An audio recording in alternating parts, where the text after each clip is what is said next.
It is now 6 o'clock, so we'll call the Planning Commission meeting for Monday, October 27th to order. Please call the roll. Commissioner Urbani. Commissioner Barnes. Here. Commissioner Chorin. Here. Commissioner Hawley. Here. Commissioner Schaefer. Here. Alderman Stralchuk. Here. Mayor Nurbin. Here. Please let the record reflect that Commissioners Stoker and Ellsworth are absent. All right, thank you. First out of the gate, we have approval of the minutes from September 29th. Move approval. Second. Motion and a second. Any comments or corrections to the minutes? Hearing and seeing none. All those in favor, please say aye. Aye. Any opposed? I caught just a slightest glimpse of feedback in their speaker systems. Sorry, we're got new AV systems here, so we'll roll with it. The minutes are approved from last month. First up, we have 3 items on the consent agenda. Is there a motion to approve the consent agenda, or would anyone like to pull an item off? Commissioner Barnes. I would like to just have a quick question for item number 1. Okay, so is that a motion to approve items 2 and 3? Yes. Okay. Thank you. Second. Motion and a second to take up items 2 and 3 on the consent agenda. All those in favor of approving items 2 and 3, please say aye. Aye. Any opposed?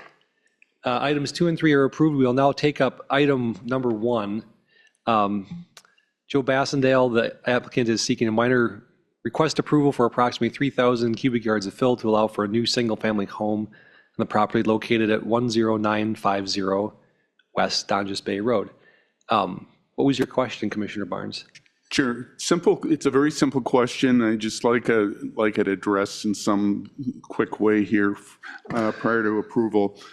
And I know it's basically a high groundwater condition where the house lot is to be developed. And recognizing the high groundwater condition, I just want to make sure, or how I'd be informed as to how the quality of the septic system can be assured process for this. Yeah, the all private systems, for whether it's a mound system or a septic system traditional, that all gets permitted through the Ozaukee County, so they'll have their own checks and things when that gets applied for. So the monitoring of that is in the county's hands for, and I'm coming simply because of the high groundwater and the fact that we have very high quality groundwater at the subdivision right nearby. Yeah, correct. If there'd be any failure or anything like that, that would be on the county to enforce the correction of. And then just for context, in Mequon, if a septic or a mound fails, we do allow like a holding tank to replace it.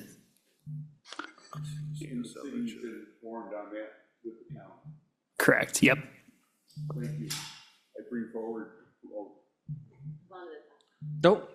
Commissioner Schaefer. I was wondering a little bit about this one, just because anytime we're building, sometimes we have fill requests where it's really redistributing, right? And this one is not so much that. I believe it's really to build up. So wondering about the surrounding properties, because I was trying to tell from the map, and I know I think slide 21, or page 21 rather, had somewhat of a grading map, but fairly limited to this lot. So wondering about, I think it's, now just one border is the road, maybe 2 borders are the road. I'm worried about the surrounding properties and how building up one single lot might impact the neighbors, even if there's no one building there today, eventually. Does that mean that everyone's gonna have to build up and we'll just have a little sea of lots on hills? Yeah, if you guys recall, this was a CSM probably 4 years ago, 3 lots here. This one's the middle one. as mentioned, the groundwater is high at this one. It's pretty likely that it would be the same on those adjacent lots. So we'll have to see when those come through for building permit to see if there's a similar request. But as far as grading goes, we'll review all the drainage to make sure it doesn't impact the adjacent lots and things like that. We were comfortable with this one with the lot sizes being large, and this doesn't really do it justice for scale, but I think they're 5-acre lots if I recall correctly. So it is set pretty far back off the road, so it should be less impactful than if it were tighter lot lines. I think plan for to show the proposed septic location on the grading plan, if you can see it up on this corner here. So they have an area outside the disturbance area where the septic mound system will go. So it shouldn't have any issues putting it there. And I think the concern from people about building little hills, there was maybe the one that's in people's minds the most was the one that was up on Lakeshore Drive maybe a year and a half ago.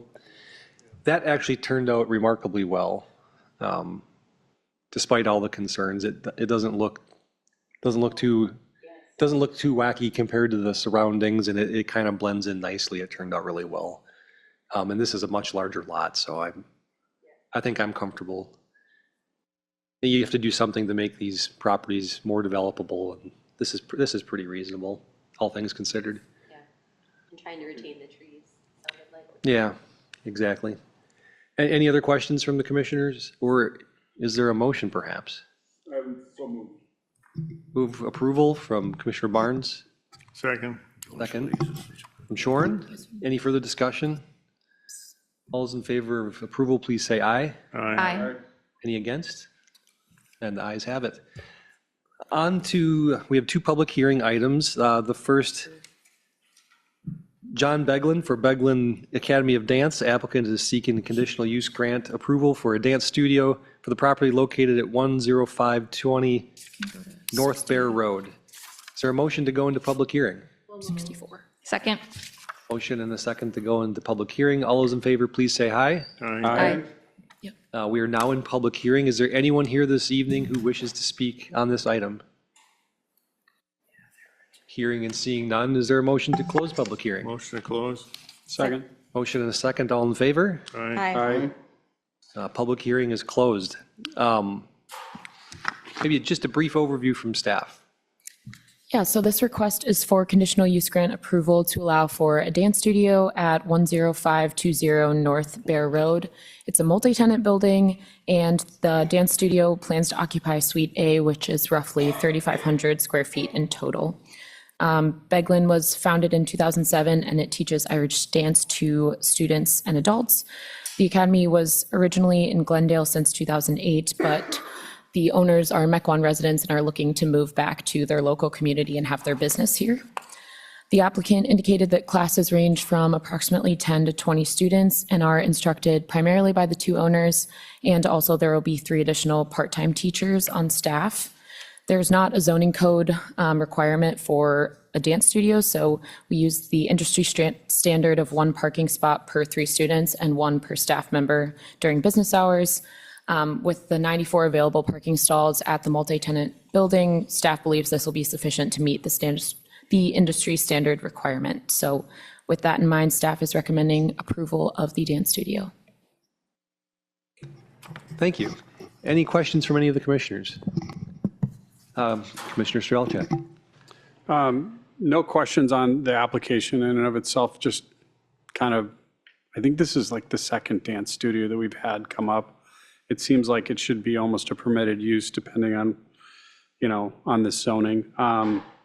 Something to maybe look into in future. I always question the hours. The hours shall be 3 p.m. to 9 p.m. Monday through Friday. My concern is that if they operate out of those hours during summer when kids are more available, maybe teachers are more available, that's too restrictive. So, I think my recommendation would be to shift those hours to start maybe like, 9 a.m. To 9 p.m. It's, then they can choose when their hours are and whatever suits best for class schedule without having to come before the body again. So I'd move for approval of this with the extended hours from 9 a.m. to 9 p.m.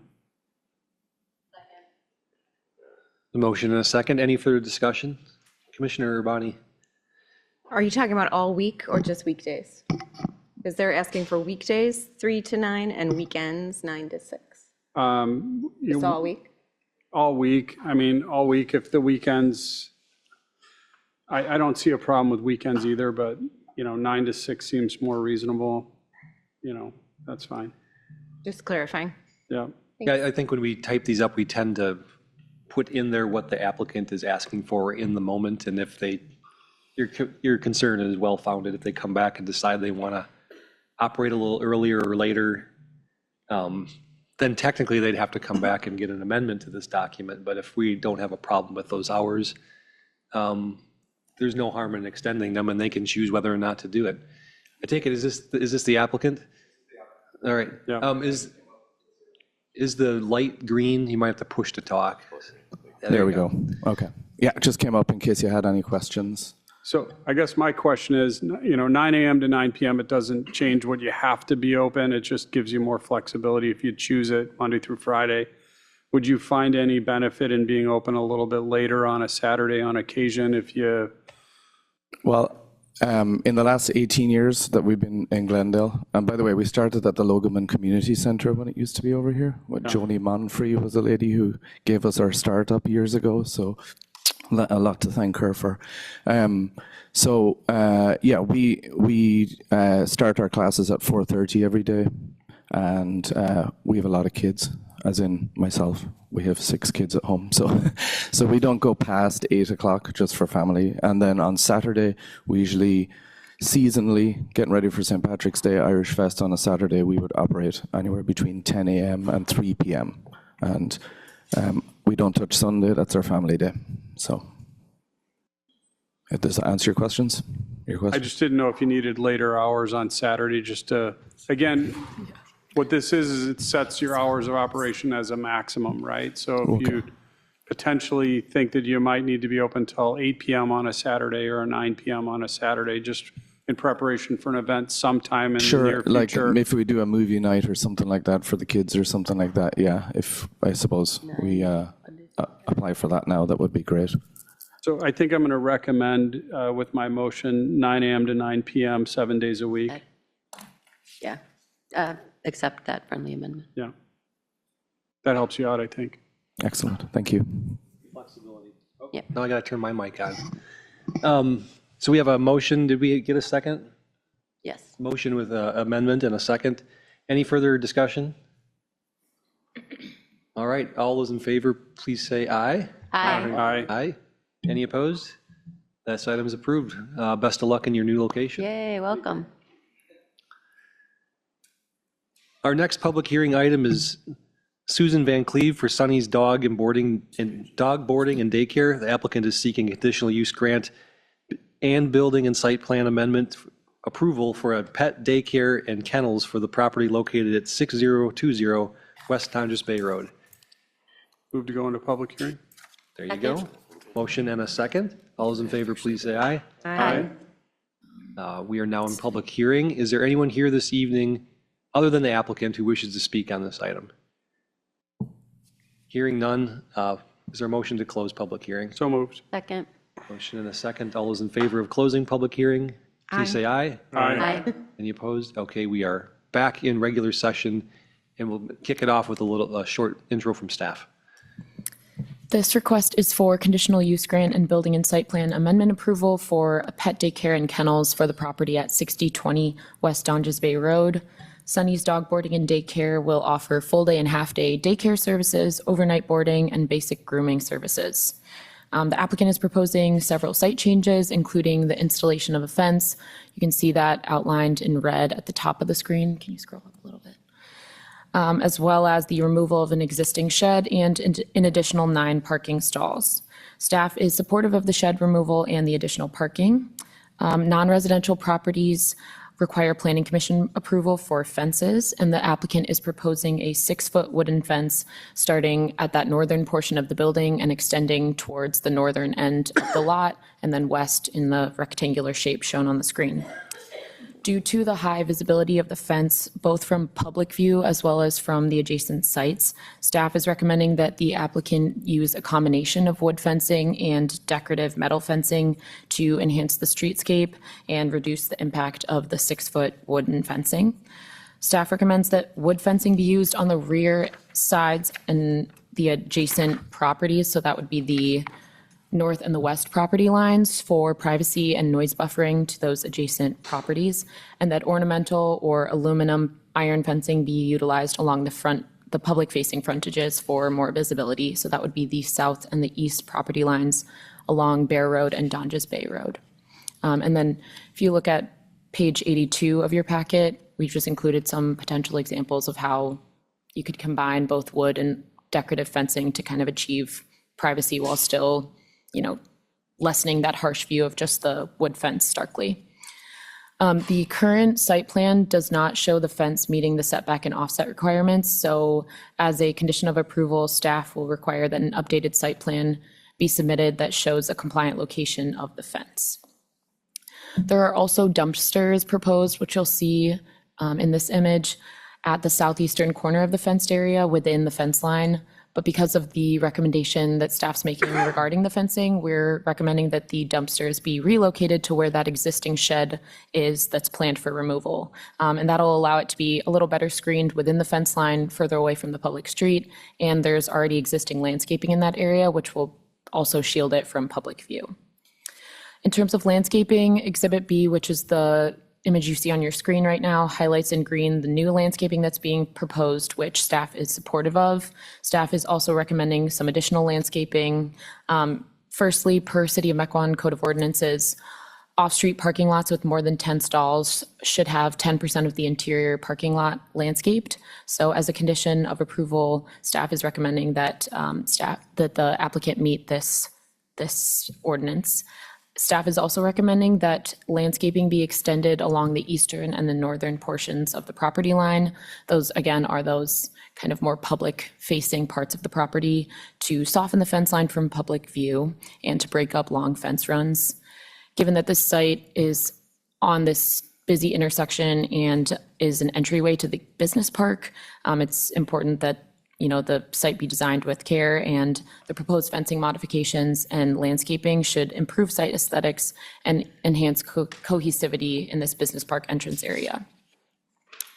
In terms of compliance, there is a light on the northern wall of the building as well as one within the sign monument area that are not compliant with City of Mequon sign code, so those should be removed prior to issuance of final occupancy. And there's also some cracking and general disrepair with the parking lot, so staff is recommending that the parking lot be seal coated and that the 9 additional stalls be striped in accordance to city standards. The site can accommodate a maximum of 72 dogs, and the applicant's planning to do sound-reduced kennels to minimize the impact of noise on the adjacent properties. There's a series of conditions that are associated with kennels, which is in the City of Mequon Code of Ordinances. Those are listed in the report. And per those conditions, the Planning Commission can rescind the original approval or require the owner to reduce the number of kennels if there's any nuisance or adverse effect on the neighboring properties. So with that in mind, staff doesn't find that we need to reduce the number of dogs currently allowed. The hours indicated are 7 a.m. to 6 p.m. Monday through Friday, and Saturday 8 a.m. to 12 p.m. and then 6 p.m. to 8 p.m. There is overnight boarding, and the applicant plans to have staff members on site 24/7 for care and monitoring of the dogs. Currently, they're planning for 5 employees and then growing to 6 to 10 to keep a industry standard of 1 to 15 staff to dog ratio. Similar to the dance studio, there's not a zoning code parking requirement related to this specific use, so we used a child's daycare which requires 1 spot per 6 students at the highest class attendance and 1 space per employee during the shift with the largest number of employees. So that would require 17 spaces, and the site plan shows 23, making it sufficient for the use. And with all the conditions listed, staff is recommending approval of the conditional use grant and building and site plan amendment. All right, thanks for that overview. Any questions from the commissioners? Well, we'll start left to right. Commissioner Barnes. Yeah, it's kind of coincidental. It's related to the proposed hours. When I'm reading this, I was just wondering why there would be a closure period on Sundays, Saturdays and Sundays, because it shows you'd be open 8 to 12 and then 6 to 8.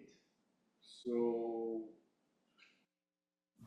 why not continuous service for customers? It's pickup. You're like, I mean, she can answer.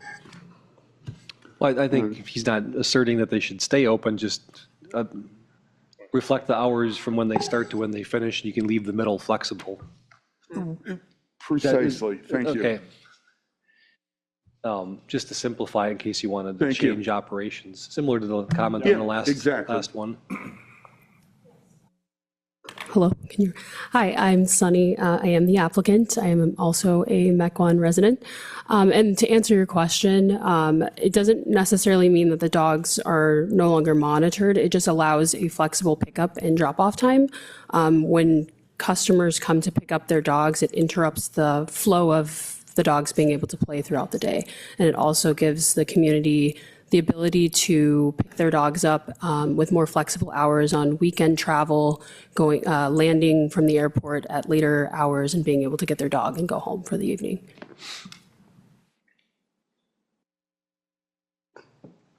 Well, I think that explains the operations, but we still could put the hours of operation in the conditional use to reflect the start and stop and leave the middle up to how you want to operate it. Thank you, exactly. That would be my suggestion, that for flexibility and not creating a new issue. Commissioner Chorin.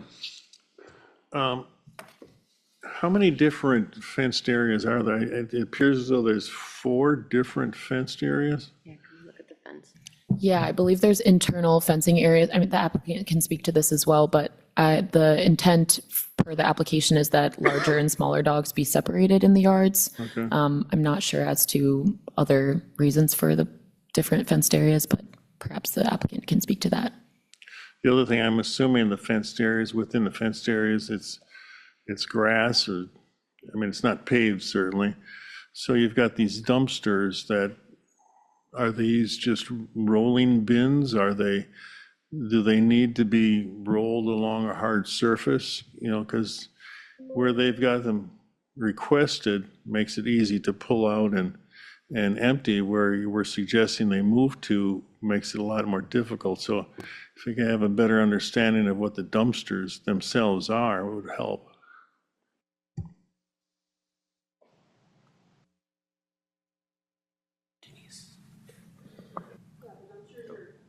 The dumpsters are being picked up. That area that is at the beginning is pavement. It partially goes over pavement in the front part of the fence. So it would be paved across that surface there? Hi, I'm the architect on the project, so I'll speak for a little bit. There's a, in that first fenced area. Right. What's it? Can we move to that slide? Okay. Oh, Am I correct in interpreting that the majority of that is paved? I'm trying to, I think I can follow the parking lot lines. It looks like, you know, maybe 80% or 90% of that is the parking paved. lot is currently paved, yeah. And then you go, see where the dumpsters are? And then there's a kind of a, yeah, that helps. It actually says,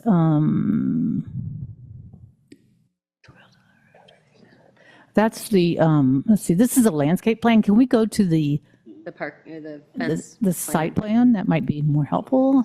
I don't know. It kind of shows what's there and what's being proposed. Yeah, Jack, go to the site plan. It's like to the right. Yeah, right there. So what's red is what's being added. So all the black lines are there, and that is,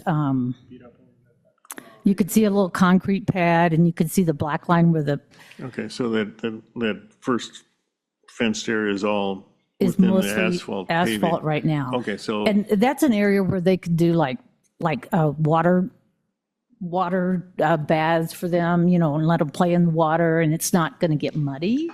And they could do that kind of activity. And then the other ones would be grass, if that's correct. so it supports the city's request to move the dumpsters over there. It doesn't give you a hardship with moving the dumpsters then?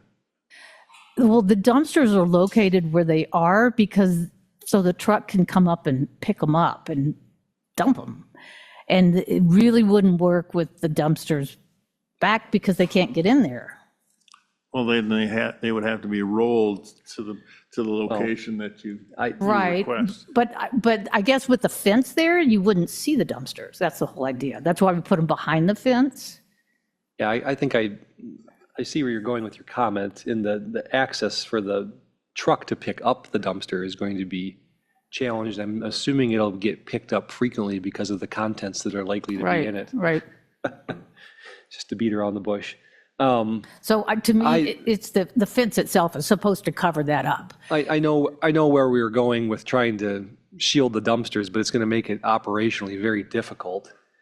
And if we're requiring the decorative aluminum fence panels on those sides, I think it'll be adequately shielded from public view. I think we'll just, I'm fine with the dumpsters where they're at as long as there's a condition to keep the gates closed. Sure. And I think you have to anyway, because there's dogs going in and out. Exactly. We say that for a lot of other uses and no one closes the gates, but I think you have to because your dogs are going to get out. Yes. Absolutely. I'm personally fine with them being where they're at simply because it'll make ingress and egress for the truck much easier. And those dumpsters are heavy and no one's going to want to be shoving them around, I'm assuming 3 times a week or? Yes, 2 times a week. 2 times a week, yeah. That's a lot of hassle. So if someone makes a motion, they can slip that in there if they'd like. Commissioner Strelchak. Yeah, one of the things, and I don't think this is going to be part of your business operations from reading the description, but just wanted to confirm a couple things. Dogs won't be outside and kenneled outside unattended or overnight, correct? Yes, the dogs will be inside overnight, so only outside during their potty play sessions, and then they will be back into their soundproofed kennels in the nighttime. Okay, and then you state in your business plan that the dogs, when they're outside, they'll be monitored and there's going to be somebody outside with the dogs at all times? Yes, there has to be supervision for the safety of the dogs and Okay. community. We had a vet clinic come through with boarding, I think it was like 8 or 9 months ago, maybe. And we beat up on them pretty good about like having that as a condition that the dogs wouldn't be outside overnight. It doesn't sound like it would be in their business plan, but I would like it listed as a condition. Again, we protect you and we protect the community, but then, if you do really well and you want to sell someday and the next tenant's not as good as you are, again, it's nice to have those conditions in there so that somebody doesn't take an assumption, and run with it. So Absolutely. what I'd like to recommend if we do, I'm going to make a motion for approval with the condition that dogs will not be kenneled outside overnight and that dog playtime outside is supervised by a staff member of the operating business. So that would be an additional condition that I'd like to add in. And then the dumpster, do you want me to address the dumpster? Go ahead. Hours. The dumpster would be in the location that was on the original plan. Is that what we're stating? So strike number 7. And the hours would be, the operations would be 24 hours, but open to the public for drop off and pickup. What was it, between 7 a.m. and 6 p.m.? Yeah. But later on the weekend to allow for Yep, travelers. 7 a.m. to 6 p.m. Monday through Friday, and 8 a.m. to 8 p.m. Saturday, Sunday. The business could post hours and have pickup and drop off as they choose. However, there would be some flexibility and freedom where you wouldn't have to come back before this body to, if you choose to change it someday in the future. That way it would be more accommodating. Thank you for that motion. I can wait for a second, but I have one more question. Okay, come on, Commissioner Schaefer. The setback on the fence, First of all, I'm still an imbecile about where the dumpster is, but I will just trust I can't figure out on this where the dumpster Well, is. they're actually not shown on that plan. It's, if you want a view of it, packet page, hold on. Packet 82, page they're shown. 79 shows a good, Or not 82. a good location. Yeah. Okay, and I have faith in everyone who's spoken about it. My question was going to be about the fence setback. There you go. It's, Oh, there it is. Look at them. yeah, instead of back tucked up close to the building. Yeah. Right there where they show it to make it easy for the trucks to get in and out. We just talked about this last month. I'm sorry if I missed this. So one of the conditions is complying with the setbacks, and I didn't see how far into the setback the current plan is. Like how far out of compliance is it as it exists? The northern portion of the fence it's being shown essentially right up to the property line, so that would have to meet the 20-foot offset from that east property line. I believe it's already, or the west property line. Fine, 'cause it's already across in the whole compliance, and then the front setback from those two streets, it's fine for the south property line, and it'd have to meet the 60-foot for the east property line. I'm not sure. The applicant might know exactly where it's currently placed. I asked because, so the north of this is North Shore Dance Studio, I think. East of it is Bear Road. The southern end is the building. The west, I don't know who's west of it, but it's another industrial use. And so, given the nature of the business, and here's where my bias towards dogs is probably going to come in. Like I would be willing to consider an exception, perhaps not up to the property line on the north side, but certainly on the west side where I don't think that I would need to know, I guess, who the tenant is. Although that shouldn't matter because it could change. I feel like perhaps there's a little flex to ensure that there's adequate space for the dogs. I don't have a good proposal for what that should look like, but Well, I don't actually, know. on the west side, it is compliant. It's only the north side that's not. It's the north and the east. And The east is Bear Road. east is Bear Road, but there's a 60-foot setback, not just from the road, but from the property line. And that's considerably into the lot. And there is a berm, as you can see right there, with trees on it. So you really don't see the fence at all. We do have some views of that side looking across, and the fence, you barely see the top of the fence when you're on the road. So the 60-foot setback is from where? Well, it theoretically would be from the property line. Correct. So, and the property line is quite a ways off of Bear Road. Because of the right of way and It kind of comes at an angle there, so. So the Jake, what's property line is the the dashed. The heavy dash line. We keep moving around, so it's hard to. It's getting Yeah. getting there. Yeah, Jack. Yeah, there's a dimension right there. You could see 74.22. Yeah. So that kind of gives you an idea of that distance that 60 feet would be. Oh, geez. And that's a pretty big swath of the land. Well, I think it's going to be in severe jeopardy because 60 feet will be 80% of that 75-foot-ish. So you can just mentally see what that's going to do, and it's going to shave it's going to shave, it's going to be more impactful as you go north because it Right. line meanders to the northwest. Yeah, I mean, I drive here 3 times a week at least. I tried to envision it today. I don't see how giving some exception, it doesn't have to be all the way, maybe it's 30 feet. I don't know, but I do think that there's probably some leeway here without impacting neighbors too significantly. Again, it is a road. And also, we always talk about precedent. I often talk about precedent. I feel like this is somewhat of a unique situation. This is not an adjacent neighbor. This is a road, and the use here in my unbiased opinion, There is a view. necessitates it. You could see the view of the landscaping and the berm and the trees that are there if you go down a little bit farther. On the landscape plan? No, it's on its own sheet. Yeah, on that with the green, No, it's like a photo image. this guy. It's further down. Yeah. Yeah, that's the one I'm looking at, 79. Keep going. Okay, so that's the building as it is right now.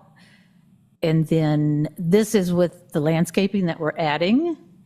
And that's kind of a view of that blue building, that's the neighbor to the west. The west neighbor, yeah. So you can kind of see how the berm, I mean, that is what we have the fence at right now.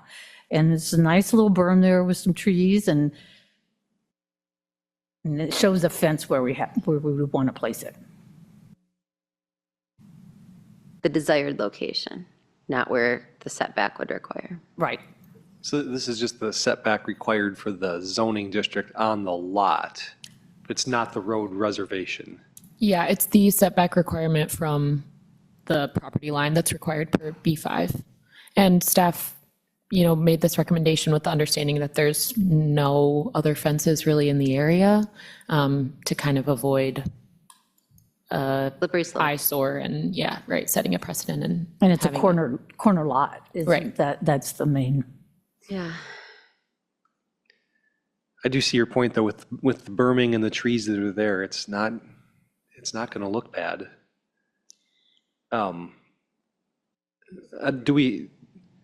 Did anyone prepare a view of what it would look like if we enforced it to the 60 feet? I think you're going to lose about a third of your fenced area.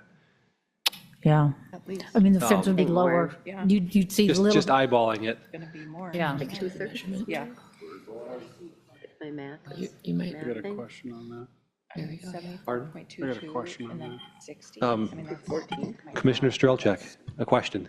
So, question, are we setting precedent? Like, and I know that's what we're being very cautious to not do, set precedent, right? But there's an existing berm that's there. The property line does not align with the road, which seems a little more unique from what I've seen in other places. If we would make an exception to allow it where the applicant's looking to have it, based on those two conditions and the nature of the business being that they're required to have fenced area to have the operations of the business, there's three conditions that would be pretty hard to meet from a carte blanche standpoint for future applicants. If we allowed an exception, would we be setting precedent or no? Question for staff.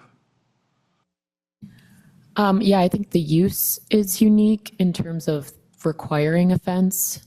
I guess the potential precedent setting would be that there's not necessarily unique site conditions, looking at the site aside from the use itself, it meets the requirements for B5. So that's where it kind of brings in, there's not, the width isn't smaller than the B5 typically requires. So there's not site-specific hardships. I guess it's mostly the use is unique in that you require a fence to keep dogs outside. Okay.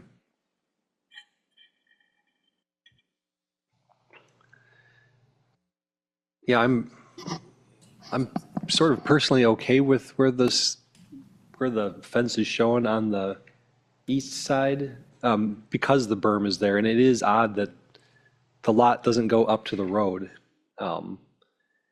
It's probably just the way the business park was developed, and it's an anomaly based off of that. But Do we know the approximate distance of the lot to the road, being that that is probably a unique situation? Field, maybe?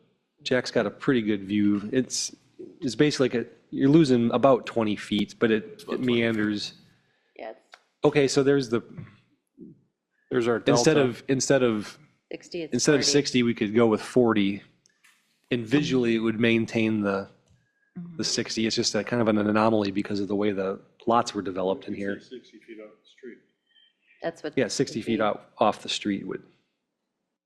could be the About compromise. 40. It's probably not everything you've got showing. It's probably, it would be significantly better, though. Yeah, way better than what it is. At some point, losing that much fencing would significantly hamper your operations with the dogs outside. Yeah. Right? Does that feel like it wouldn't be, it'd be justifiable in the future when someone says, well, why did you guys do that? Well, the other concern. Jack will say no. Says, Like, why did you Jack's the put me on the rules guy. spot? I mean, I guess to be, maybe protective a little bit, I mean, I guess one of the things you look at is the back lot line is only 131 feet wide, where the front one is 170, so it does taper. So if you're looking for some rationale to why you would allow a deviation to that setback, you could look at that setback based on the width of that right-of-way and the fact that the rear lot line is a much shorter distance than the front lot line, so. Are you trying to say we would treat it like a rectangle and measure from the front and strike a line back? It probably works out. You could do that. But now we're making sausage Then we're in too. the middle of the road. Again, from a purist standpoint, I guess we're just a little concerned the fact that this is a dog facility in an industrial park where you normally don't see fencing, and this is why we're, I think, having this discussion. Yeah.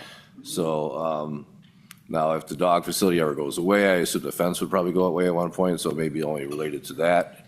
You could have that as a condition as well. We could that put a condition that if it ever stops being a dog care facility, the that fence has to go. the fence has to go away. Yeah. And that might be a reasonable thing to add if we're going to deviate from normal design standards. I'll add that to my motion. Maybe make that. So if you want to go 60 feet off the back of the curb, and then the fence has to go away once the dog use goes away. I'd add those two things. And then to my on the motion. rear of the site, or the north end of the site, I guess if you're looking for a distance there, you need at least 10 feet to put some sort of landscaping there. We don't want to have just a blank fence facing the neighbor to the north, so. That's 20 though, right? It's 20. If you I wanted to think that's deviate okay. from that, I would say don't go any lower than 10. And then we would require some sort of landscaping as a buffer there, so, but I'm not suggesting that, I just saying that if you're looking for a distance there. What's that? I mean, it's your motion, but I would say that could be an option. Could be our motion if you'd second it. Well, you can always add on to. Join me on this island all by myself. You can, if you add it to your motion, it's a little cleaner. Yeah, I know. Are we feeling as 10 feet on that other side with Or we give the landscaping? option, because So, then you have to add I think landscaping. the way to word it was instead of 60 feet from the lot line, 60 feet from the curb, 60 feet from the curb. and then 10 feet from the rear lot line with some landscaping to be added to buffer it from the, And approved by staff. although there's a row of arborvitae there now, it looks like, on the adjacent property to the north. Yeah. Hostas? Well, that can be worked out at the staff level. Yeah, we could work that out at staff level. Do we need to restate it? Poor Robin, this has been a lot. Did you get the gist of it?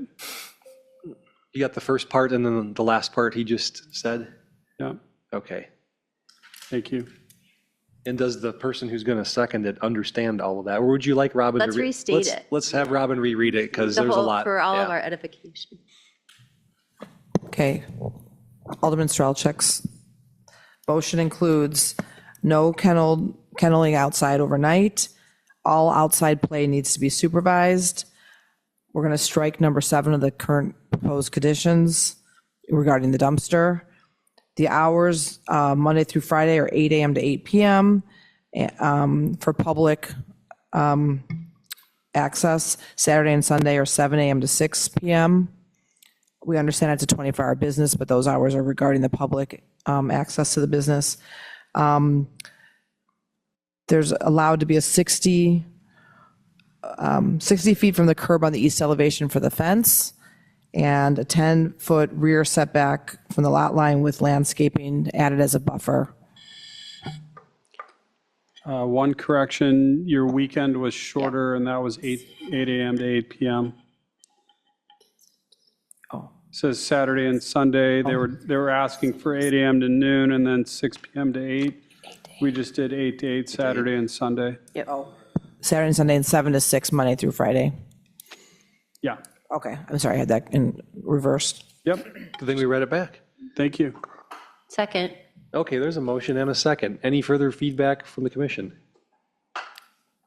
Hearing none, let's please call the roll on this one. I think one of the points that I think we do need to discuss is the fence. Yeah, so the staff had requested that the fence be open and decorative, but with dogs, they tend to bark if they see, they can see anything, even with tiny little holes. So it is very important that it is opaque. We're open to doing some sort of decorative style on the top of the fence, like lattice, but it is important that the dogs cannot see through the fence to prevent barking.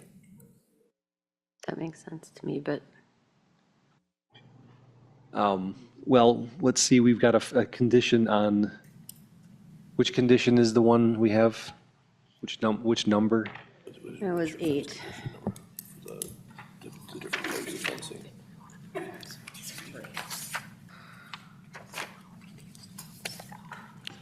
You know, given the berm along that side, you're not gonna see much of you'll see maybe the top of that fence. 6 feet from the road. I don't, The north end, but it slopes down. Yeah. It's I'm condition okay that 8 it's in the opaque. report. I'm not seeing anything in there requiring you to be able to see through it. I think just the examples that were in the packet showed some more open looks that you'd be open to. So Yeah, maybe this is more staff coaching versus condition change? Yeah, I don't see anything explicitly written in 8 that says open. But the examples cited did seem to indicate as such, but so I think the way it's written, there's leeway to do what you want to do. That has to I look. certainly understand, yeah, my dogs bark at everything. Right. I mean, sooner or later, they'll learn that people have the right to walk on the public street and not be harassed. That's just a hope of mine. I think the way it's worded, you're good. There's just the materials things for the sight lines, but It would just be a coordination with staff. correct. And I guess if you can't come to agreement there, then you'll end up back here anyway. So we're good then? So the pulse of us is that we're okay with it being opaque. I think the way it's Sharing that written, there's with nothing staff saying as they it has to review be it. open. Yeah. Yeah, okay, good. Certainly understand the dogs, and that's where all the traffic's going to be, that when the FedEx guy goes through 7 times in an hour to all the different businesses that are in there. So can we clarify you're allowing it to be fully opaque or portions of it? I mean, I guess our concern is that if it's a 6-foot opaque, like it's shown on the screen, that we wouldn't support. And if you were going to do that, then I would definitely request additional trees or landscaping to shield that, to soften up that fence look. But if you're looking at maybe a potential of like a 2-foot lattice on top with a lower portion, that's a little different issue. I think we need to clarify that. Well, I guess I'm just reading condition 8, and I don't see where it says one way or the other, as written. I know I mean, yeah, I guess it was written with the understanding that typically aluminum or iron fencing isn't opaque. There's, slats. We're not specifying how far apart those have to be spaced, because we obviously understand there's concern with, you don't want dogs to slip through or anything, but yeah, I guess the understanding with writing that condition is that there is How about some if the visibility. top portion has some non-opaque element? The part you'll actually be able to see above the berm. Because I think the concern is at ground level, that first 3 or 4 feet, 5. dogs are looking out. So maybe the top could have some more non-opaque elements. Well, that's what I was suggesting. If you're going to do something, maybe a 4-foot within a 2-foot lattice on top. So that'd be the 6-foot. But then we'd still want to see some kind of coverage of landscaping in front of that lower portion. Because the berm will cover some of it, but as you go further to the south, it won't cover a lot of it. So I'm just a bit concerned about the 4 feet lattice part, with them being able to put their paws in it and escape. They can If it's they'll up, jump if up the and see. lattice is at the 4 feet. You almost need it up nothing up until 6 feet, because you're gonna have big dogs putting their paws up there. But it's a 6-foot fence. So you don't want, so there's got to be, Yeah, I don't want dogs climbing out. Do not want that. Foot could be the lattice. would you like to design a fence? I would not like to design a fence on the. I'm on the talking fly to in this Commissioner meeting. Chorin. He's an Yeah. architect. He can design a fence. It's almost like anytime you put that crossbar in the top, it's like a ledge for them. 6 foot's the max we can go, right? Can't go 7? So we had a motion and a second. It sounds like we may need an amendment. Yeah. To cover this. I don't know what the best pleasure way. of the commission is. I see both sides of it. So the Perhaps a fence designed to be mutually agreed upon by staff, and I can represent the commission. yeah, or Plus the architect wants to join me. I was just kidding, Mark. or the addition of additional landscaping was what staff was recommending. If it was going to be opaque, they'd want to see additional landscaping. So there's That, yeah, that's I an think that was an existing and. condition within the report already. We're Yeah. conditioning that landscaping be added to that eastern property It line. does say final staff review of approval of selected fence and fencing plans. So it's covered. This isn't a final plan, but I think you're getting a flavor for we understand the concern. We also want to make sure that operationally it doesn't become a problem for them. So should we let it ride with the Or what do you final need? staff review and approve of selected fence and fencing plan? Yeah, I guess along with the caveat that if we can't come to agreement, it comes back here for final decision. We will have time as they're going through their process to Okay. get everything ready. We can always bring it back if we can't come to an agreement. Yeah, we'll try to work out a deal. I mean, good faith. Yeah, no. Okay, so I think the original motion in a second stands then.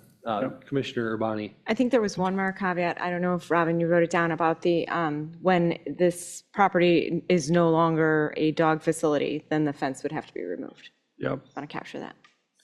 Thanks.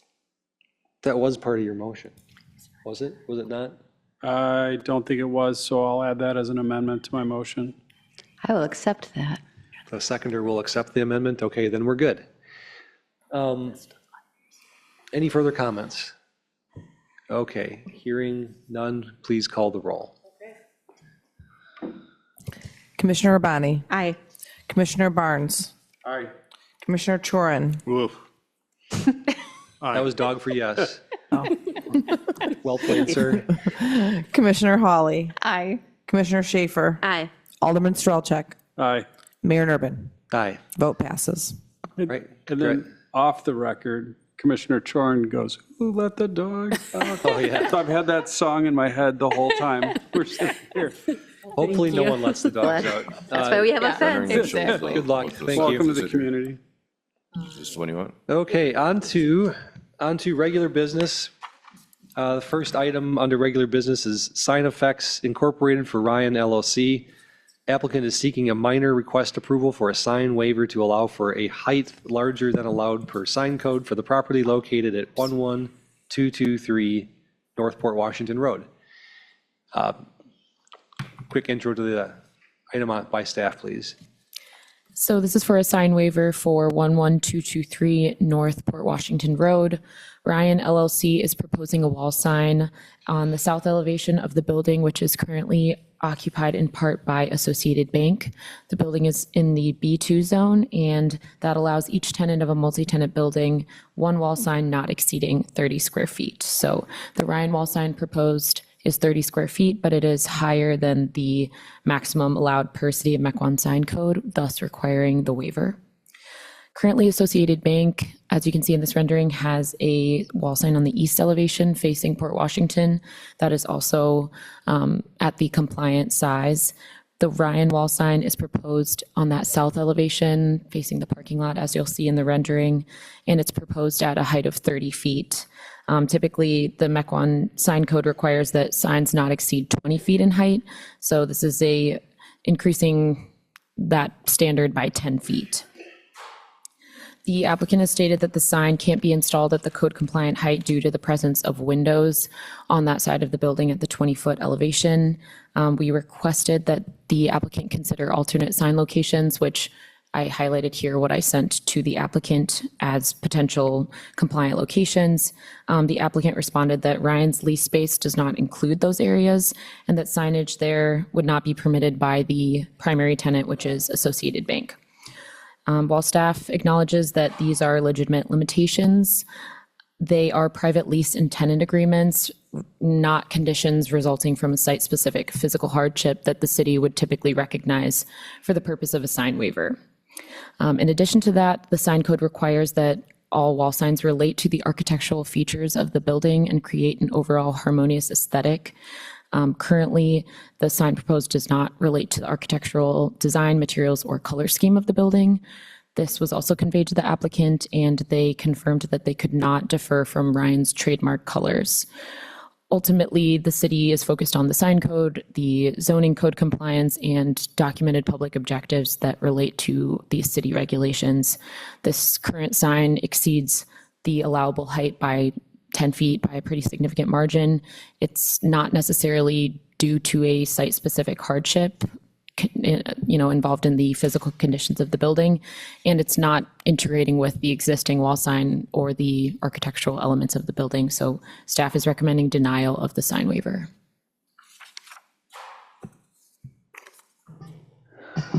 All right, feedback from the commission. Commissioner Chorn.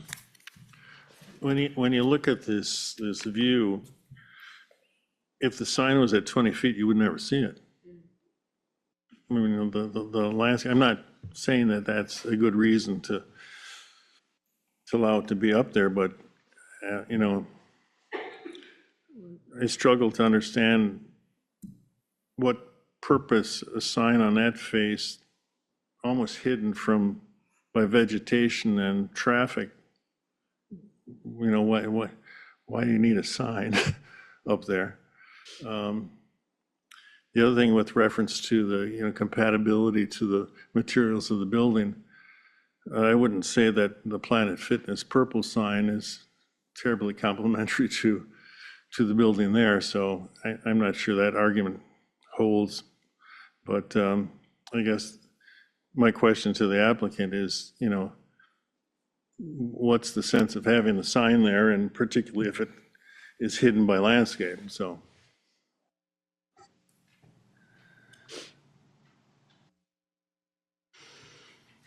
Commissioner Strelchak.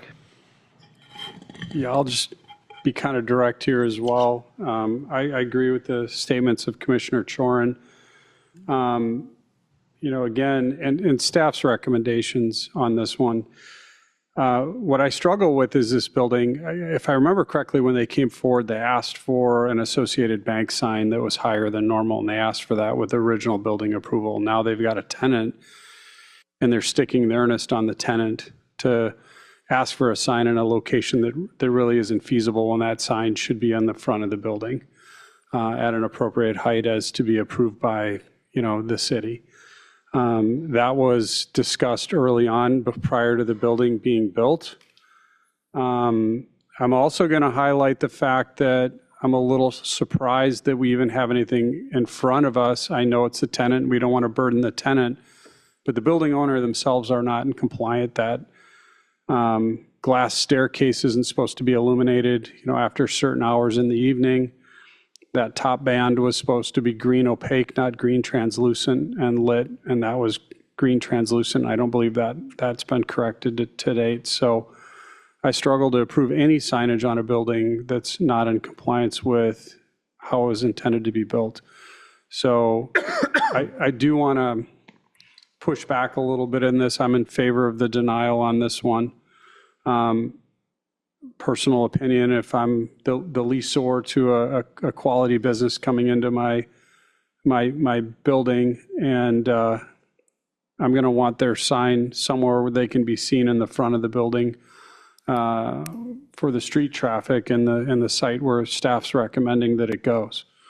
It's the most visible. It'll support that business that's my tenant better than having it on the side of the building 30 feet in the air facing another bank. I mean, who are you advertising to? The other bank's parking lot?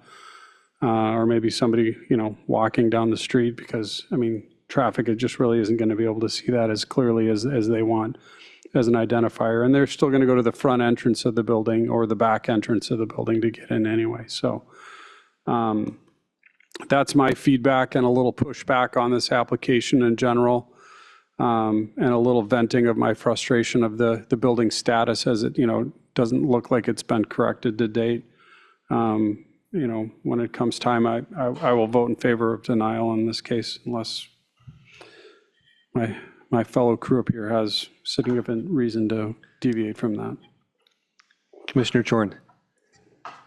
Is there a freestanding sign out in front of the building with Associated Bank on it? I don't think there is.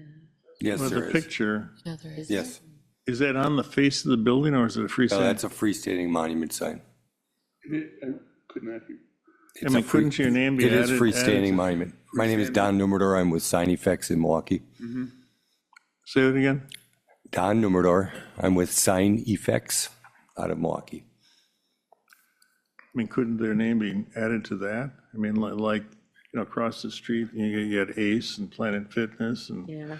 Wells Fargo and, Associated Bank apparently has the areas that she has marked for additional signage, as well as that monument sign, all in their lease that it's theirs and no one else's, regardless of the tenant that's added here. So. All right. Commissioner Hawley. And I guess that was going to be my question is, so the reason that the signage is not going in those two highlighted spaces is because Associated Bank says that the signs can't go there? It's part of their lease that That's ridiculous. nobody can advertise on That's- their tenant space. That's ridiculous. I do agree. I understand the branding and using the colors and everything, but that is not where the sign should go. I agree 100% with Rob's statements that it's facing another bank. No one is going to see that. I'm not sure what this particular company does, but I would think that facing the street of Port Washington Road would be the most sensible place for this signage to go. Or doing a master sign plan where it is added to the monument out in front.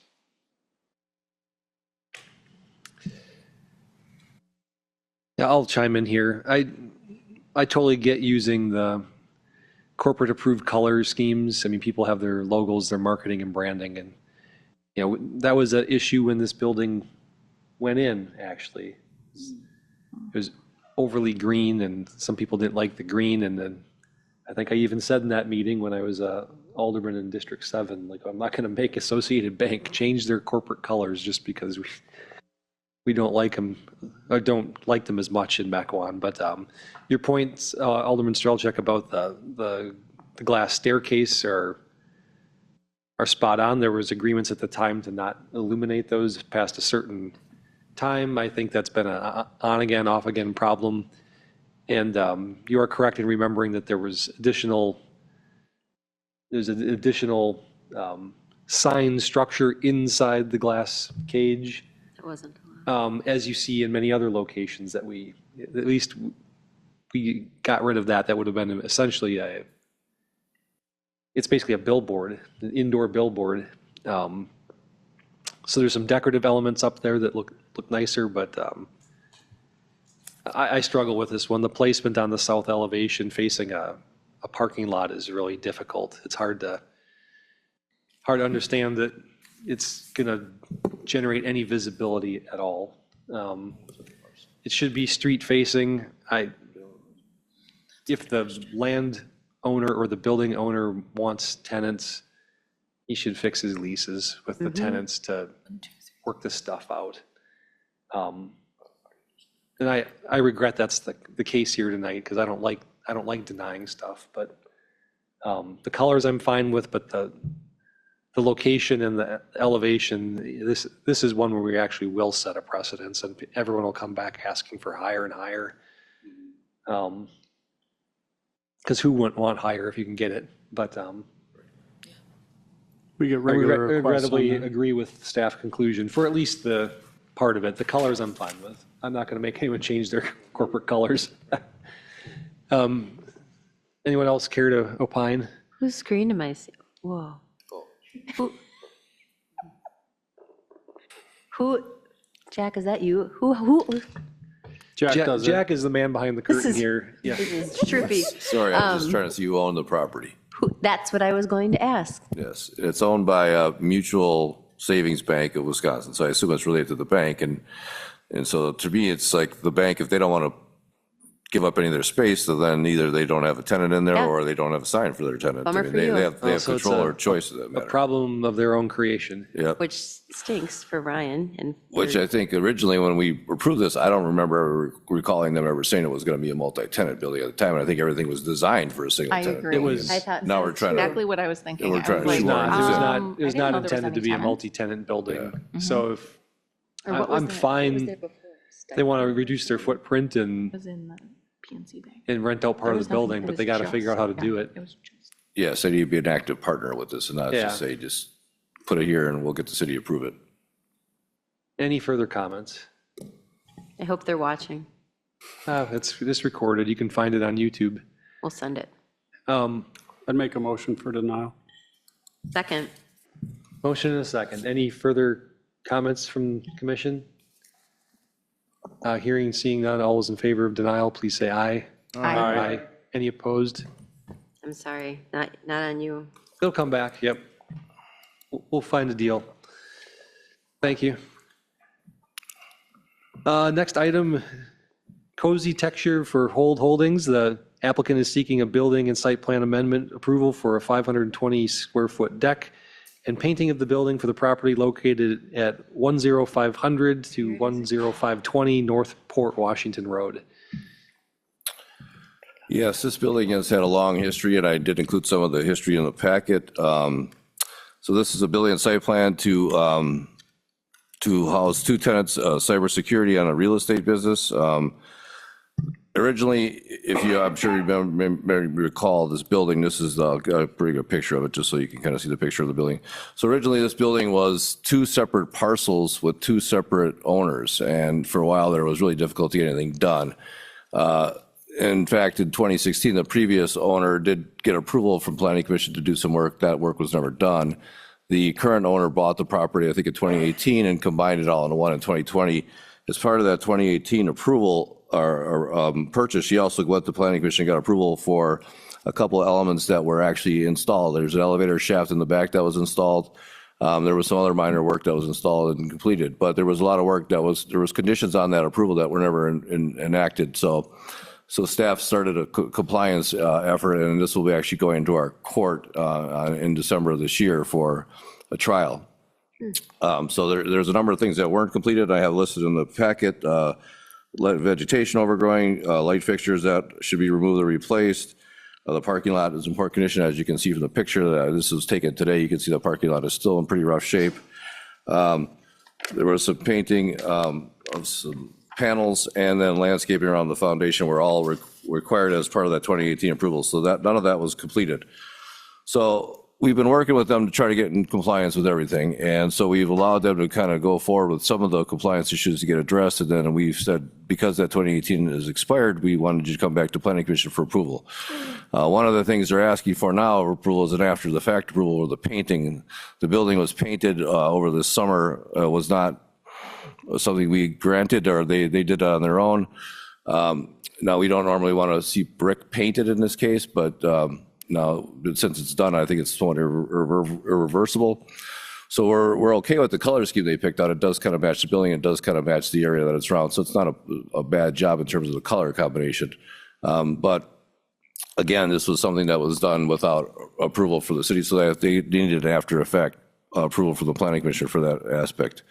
I'm going to go back to the packet. The other thing they're asking for is, that it's hard to see on these renderings, but they're asking for a deck, and this would be on the northeast portion of the building. This is a 520 square foot deck. Now, I've had conversations with them about actually adding a catering business to this building, which they're not applying for at this point. And so my question was, what is the point of the deck if there's not going to be a catering business there? And they said, well, for some offices, you can still have a deck. Now, it's a very large structure to supply for a deck for an office building of that size. So our recommendation is to wait until that catering request comes forward, and it'll be a conditional use grant. They would apply for that deck as part of that conditional use grant, so we're not supportive of that aspect of the approval. There's some other lighting and landscaping that's part of the packet that they're asking for. The lighting plan shows 2-foot candle average for the dispersion plan for the parking lot, which is compliant. They do not address the full cutoff aspect of the lighting for the parking lot wall packs or the pole lights or the wall packs. And then we're looking at they're showing some surface lighting to illuminate the building, and it can't exceed 10-foot candles per our code. So we need to get that addressed as well. They do show a landscaping plan they have in the packet. We're supportive of that plan. We just want to make sure the trees are 2.5 inches in diameter at breast height. So overall, I think we're supportive of the work that's being done out there, where we want to see compliance with it. We're just concerned that it's been taking kind of a long period of time. So they have to get certain things done for this court date, I assume. But unfortunately, due to the weather, I don't think the parking lot will get repaired this year anymore. The landscaping more than likely won't go in until June when it warms up next spring. So I think we're just trying to continue to work with them and kind of hold their feet to the fire. But at this point, I think we're just not acceptance of the deck addition. And I can kind of show you where that would go on so the deck would be on basically this elevation right here. This is where the deck would go. And if you look at the floor plan, that's just shown as a white box. So they don't even have a tenant really picked out for that space. So our recommendation is that once they come forward with the banquet or catering facility use there, they could get asked for that deck approval at that time. So with that, we do recommend approval of the other conditions, recommendations in the report, as provided that they meet all our compliance requirements for all the stuff that still needs to get approved by the courts. And there was also I mentioned there was a sign approval back in 2018 that they still have approval for, so we just want to make sure that they're in compliance with that. Now, I understand that they're asking for multi-tenant panel signs, which they can do for the code, but they would have to go back to the body commission to get approval for that, because at the time of the approval, that was only suspected to be a single tenant building. So with that, we recommend approval according to the conditions of the report. Thank you. Thank you, Jack. Any questions from the commission? Commissioner Barnes. Real simple, I fully agree with what you presented. Oh, thank you. Agree with what you've presented to us here, and with your staff recommending portions of the existing pavement be redone, reconstructed.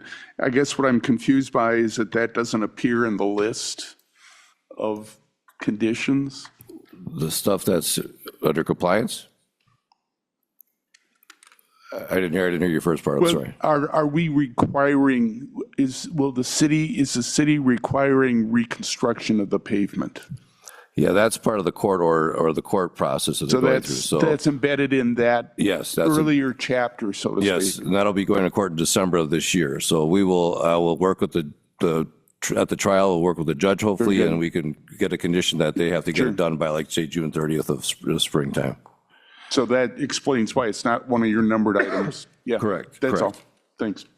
Yeah, I think you're trying to keep those two things as separate as possible. Any other comments? Okay, no comments. Commissioner Strelchuk. So we're keeping those two issues separate? Yeah, one's already down a legal process, so this is stuff that doesn't cross over but is tangentially related.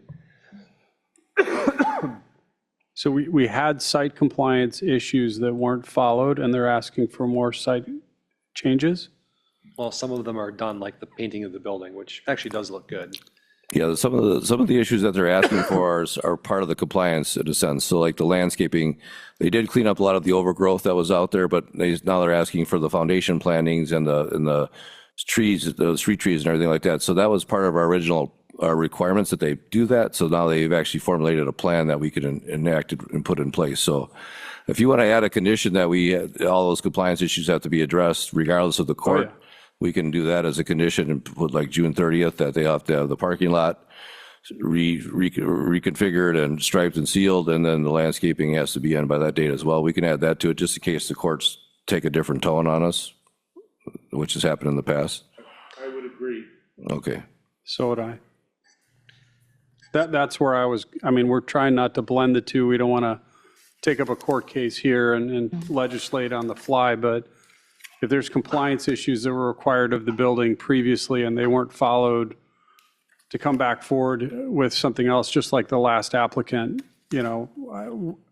personally, I'd rather see the city just not even entertain anything for the building until the building is in compliance, and even be able to bring something forward if site conditions haven't been met from a previous approval that are still required. In future, I'd like to maybe take up a policy issue where we just don't allow them to apply until those are either in compliance or part of the new application with additional improvements.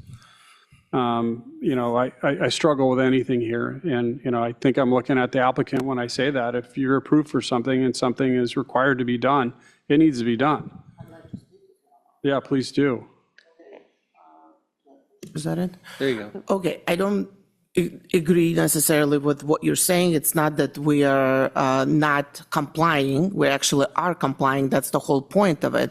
I have owned this building since 2018, and this is my third attempt at trying to actually finish it. So I am completely in agreement with everything that the city is proposing as far as the parking lot and so on. And again, the problem is that I can't do it in pieces.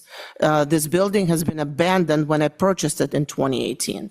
So I actually, so I don't believe that this is the case, that I was, again, that I'm not in compliance, because we came forward to ask for an approval to do the remodeling in the building. And I had a contractor that worked on this, and then this was before COVID. So we did actually a lot to the building. If you see on the 3-story side, we have a larger windows. They were the same, similar size as the 2-story side. So we installed those windows. We also removed the the old well, and brought in city water. And that's actually why the parking lot is in that condition, because of the heavy traffic there. We also did some, and then also we were required to combine the buildings into one parcel, which I did. We built a shaft. So this building is a bi-level building. It's not handicap accessible. And so I removed the old elevator and built a brand new enclosure on the other side of this building, in the back of it, to be able to install the elevator to, again, make this building compliant. We're also planning on doing a sprinkler system. So basically bringing this building into, as best as it can use. The reason, and so this is, basically a continuous process. So just to go back to the contractor that I had, I apologize, do I have to keep? No, I keep holding it. The contractor that I had kind of abandoned this project. And this was in 2019, so ran out of money basically, and I had to stop. Wasn't able to sue because didn't have insurance. He didn't have insurance coverage enough. And then the COVID hit. Okay, and so since then, I'm actually trying to restart this project. So I have been working with the court and the city, trying to keep the building as clean as possible. So like, Jack said, we did do the cleanup of it. And so right now we're actually trying to finish it, build it, inside and out, to finish the whole thing. So again, I'm completely in agreement with, the parking lot, the lighting, whatever it is. But the balcony is one of the things that why we're here for, is because I've been trying to, I'm not necessarily even looking to occupy this building anymore because of how long it's been and how much money and how much of everything went into this building. So what Jack is saying is that we're trying to do a catering business. That's actually not necessarily the case anymore. We're not asking for this. All I'm trying to do at this point is to actually fix it and possibly sell it. The balcony is necessary to improve the value of the building. The cost of it tripled since I started building it because of obviously everything that's going on in the world. So I'm just trying to get the most value of it. The location where this balcony is going to be, if you see that little appendix there, this is where the handicap access used to be for this building. Well, kind of still is. So there's just an elevator.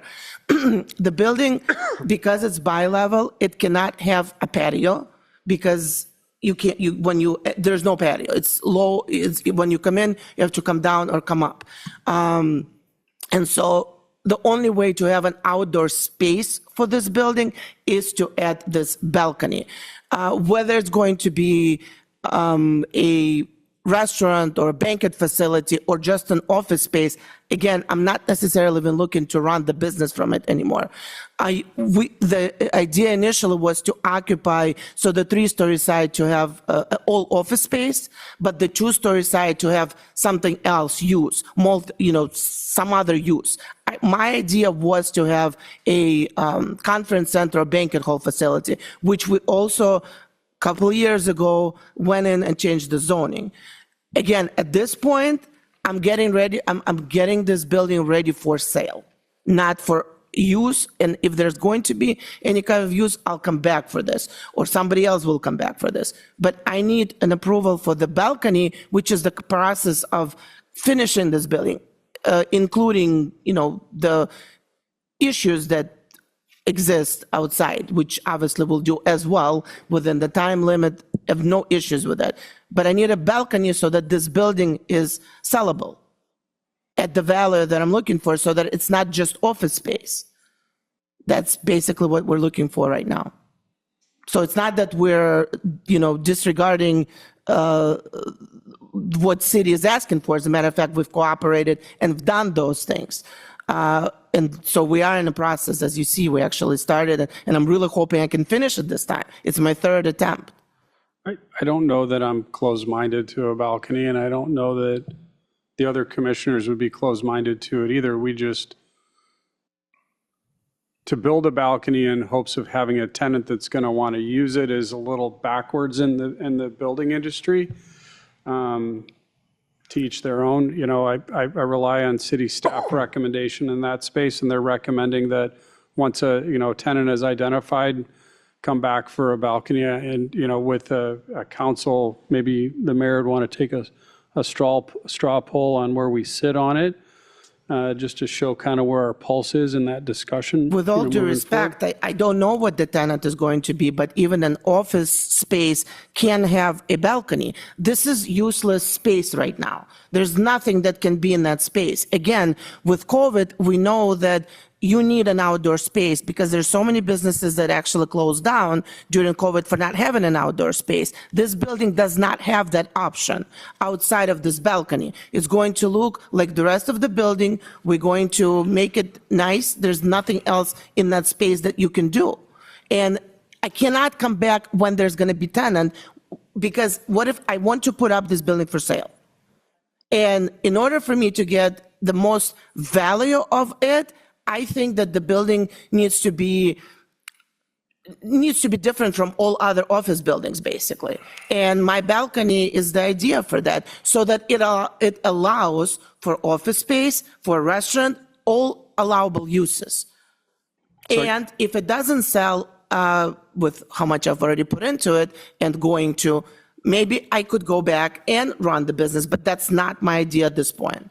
Again, I just want to get it ready for sale. Thank you. I'm going to rely on city staff's recommendation based on that description. I guess I would just say that originally we were told that the balcony was for a potential catering business. Now, if it's not for that, and if it's just to increase the value of the building, I would think the building value would increase dramatically if the parking lot was repaired and resealed, and all the lighting was replaced and brought to code, and all the landscaping was put in. I think that would probably do more than anything else to increase the value of that building. So I think I would rather see the focus on that versus the balcony issue, which may or may not increase the value of the building, in my opinion. One has nothing to do with the other. I am going to repair the parking lot. Well, the issue is that My preference as an alderman is that the non-compliance issues of the lighting in the parking lot would be completed prior to a balcony being built.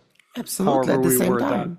I mean, we've been patient, I think, with this. We've been trying to work with the owner to get as much done as possible, but this has been going on for better half of 8 years. And there was nothing preventing anybody from finishing off the parking lot or replacing the defective lighting over the last 5 or 6 years. So I guess if the efforts are, and they're not maybe related, but there's finances involved and there's effort, and we'd rather see the effort go towards replacement of the asphalt and the repair of the lighting than the balcony issue.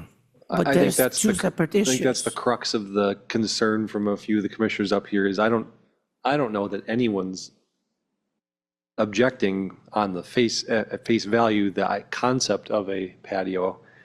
I think it'll look nice and it's a cool space, but I don't think anyone wants to have that at the expense of not achieving site compliance. So maybe there's a way to word the motion such that we agree the patio is a good thing, but it needs to happen only after the other site compliance issues are addressed. I'm fine with that. We'll see what happens when someone makes a motion. Commissioner Chorin. She references a balcony. Is this a balcony or is it a deck? Is it on ground or is it? It's hard to see it from I can show you again I on can't tell. I can show you from the elevation. It's like off the ground by, I think, like 6 feet, I believe, or something like that. So this shows it kind of in a. Again, it's a bi-level building, that's why it's off the Right up second there. floor, it's lower, yeah. So yeah, it would be right in here. So it's got brick columns with a brick inlay panel, and then there's cabling for the railings, and there's a deck of material on top of it. So it's kind of like it's about, I think, about 6 feet off the ground. It is a odd building with that location there. There's not a. Okay. Commissioner Schaefer. Just confirming that's the northwest corner. It's the north piece, and it's The north facade. North northeast. facade, but on the towards Port Road? Yeah, it's closer to Port Road. Yes. Yeah, yep, outdoor space is lovely. I'm not sure, and I get that it's limited as far as where it can be put, but being that close to Port Road is also probably a consideration as far as the appeal. It would actually make it look like steps, because 3-story, 2-story, this is gonna be like a 1-story. So as a matter of fact, this is going to make it very appealing. And I am a real estate broker, so when I'm talking about the value, I know what I'm talking about. I'll let that go, but I do think that I am probably ready to make a motion, but my motion is, I agree with everything staff said, and I would take it as it's written. So I don't know if anyone wants to second that. So according to all conditions, including the fact that the deck would be removed from the plan for now. And then would you want the site to come into compliance? And with the addition of just confirming that the site needs to come into compliance. If I can speak one more time, please. We will not be able to finish the parking lot without the deck. The whole point of but we will be able to finish it at the same time. So if that's a condition, that's fine. But the reason why the parking lot is not finished is because we need to finish the construction. There's a lot of things that still needs to happen. The building needs a lot of work. So there doesn't make sense to create a brand new parking lot and then do all this construction after the fact. That's why I need to do this first or at the same time, if you want to call it that way. But I can't fix the parking lot and then do construction. This really doesn't make sense, and it's just going to create serious hardship and more expenses. I understand. Is the only remaining construction the deck? For outside, yes. For outside, they're still working on the interior build-outs of the tenant spaces. They had permits for that expired, and they have to renew those. That was another reason why they came in front of the commission. I don't see why you couldn't do the rest. I understand our conversations where we'd have the deck or the parking lot completed by, say, June 30th. That would give them the whole winter to work on the rest of the interior space, and then have the parking lot done in spring when the plants open up again. But I don't see the relationship between putting in the parking lot and building the deck. I think you could have the deck built after the parking lot without seeing substantial damage to that parking area. I apologize again, with all due respect, but that's not the right approach. I can't do parking lot until spring or summer, which is the exact same time that we're trying to do the balcony. I am trying to finish this building. If you want to give me till June 30th or whatever time, that's fine with me, but I would like an approval to do both at the same time. It just doesn't make sense that I'm going to do the parking lot and then only after that come back and ask for an approval to do the balcony. I guess I don't know what's to prevent you doing, it's clear to me that this balcony is very important to you. Yes. I don't know what recourse there is if you choose to do the balcony and let's assume that everyone has limited funding and it has to be prioritized. And if that's prioritized over the parking lot. It's not, it can be. You can say that and I appreciate that. Well, I'll explain to you. I know, but I feel like you just keep interrupting and it's really frustrating. Okay. I don't know what recourse there would be. You can say that and I want to believe you. And yet in any situation like this, we would want to protect what we are what the overall objective is. And I hope you would understand that as well. So I would like to believe you. And also I think we need to make sure that however this is decided, it has to ensure that the priority is the parking lot, which has been outstanding for nearly 10 years. It actually has not been. It hasn't been in this condition for nearly 10 years. Also, we've been talking about this as parking lot, I believe a year maybe. It has not been in this condition. It deteriorated because there was no construction. So I'm actually trying, well. In 2016, one of the conditions of approval at the time was staff recommended the reconstruction of the parking lot. So it's been 10 years. I mean, it's not as bad as it is now, but it definitely was bad. It wasn't in a good shape back then. A big hole in there is because I brought in the city water. What is the other problem? The back part of the parking lot, there's alligator cracks all over that parking lot. There's really nothing salvageable. Okay, there's cracks, but I mean, is it in a condition that you can't allow me to build a back and balcony? forth I don't think debate. this is productive. Usual Well, and I think the protocol. Is the parking lot part of the issue that's going to go before the court? Correct, yes. Then we probably shouldn't talk about it because the court's going to do what the court's going to do. And that's just the way the courts are. Commissioner Urbani. I understand that you believe that the deck or the balcony, it would be an important selling point.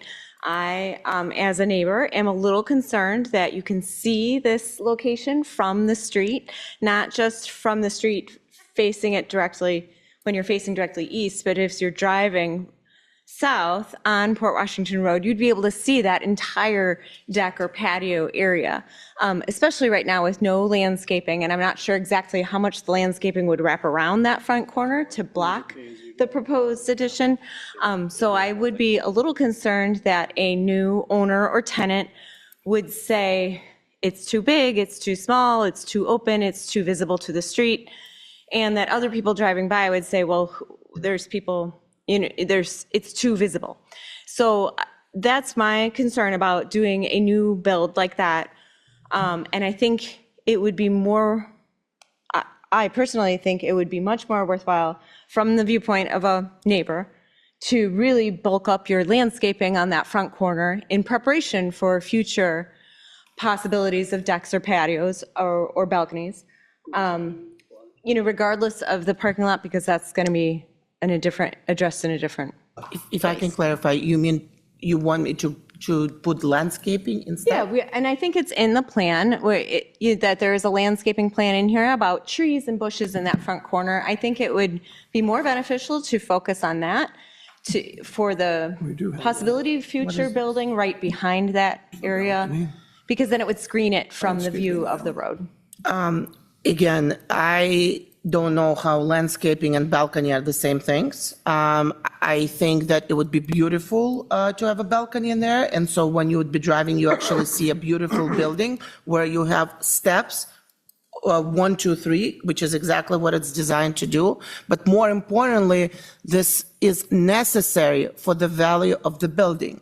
I do have financing on it. I do have appraisal on it based on all of those features.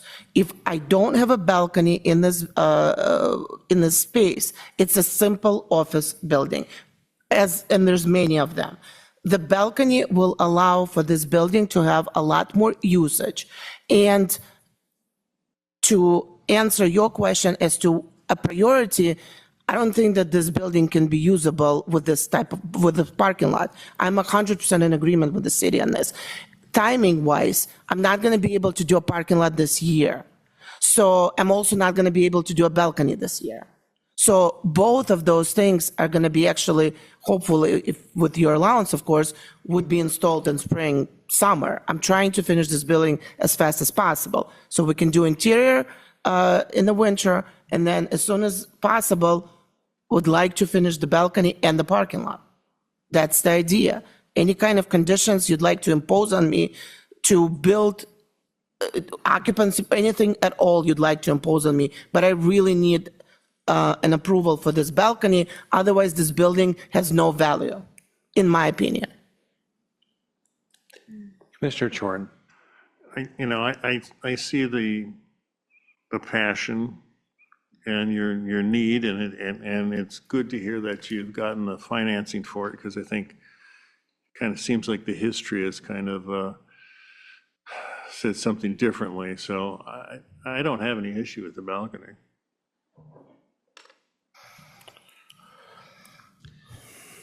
Is that a motion? Yeah, I can't tell what you're saying. So it's a motion. Well, again, if you're going to recommend the balcony, I still would suggest that the balcony would have to be done, or we would not issue a permit for the balcony until the lighting, the landscaping, and the parking lot have been brought into compliance. Okay, well said. I'm good with that. I would disagree. The construction sequence, I'm the architect for the building. I'm Dave Koselniak, better known as Kaz. As we're ripping up the entire north side of the building and doing some patching of that part of the parking lot, we're going to destroy more asphalt up there. So it's perfectly logical. If we can do subterranean work now during the winter months, prep that entire northern area of the site for the balcony, for the landscaping and all that to go in addition to lighting. If we come up with any kind of light posts or terminations of electrical that are underground that need to be repaired, again, we're tearing into brand new asphalt, and we want to avoid that at all costs. So if we're able to integrate the deck, item number 7 on your list, as Commissioner Chorin said, if we're able to integrate that as part of your conditions, we'd love to move forward on all of those items at the same time with your approval.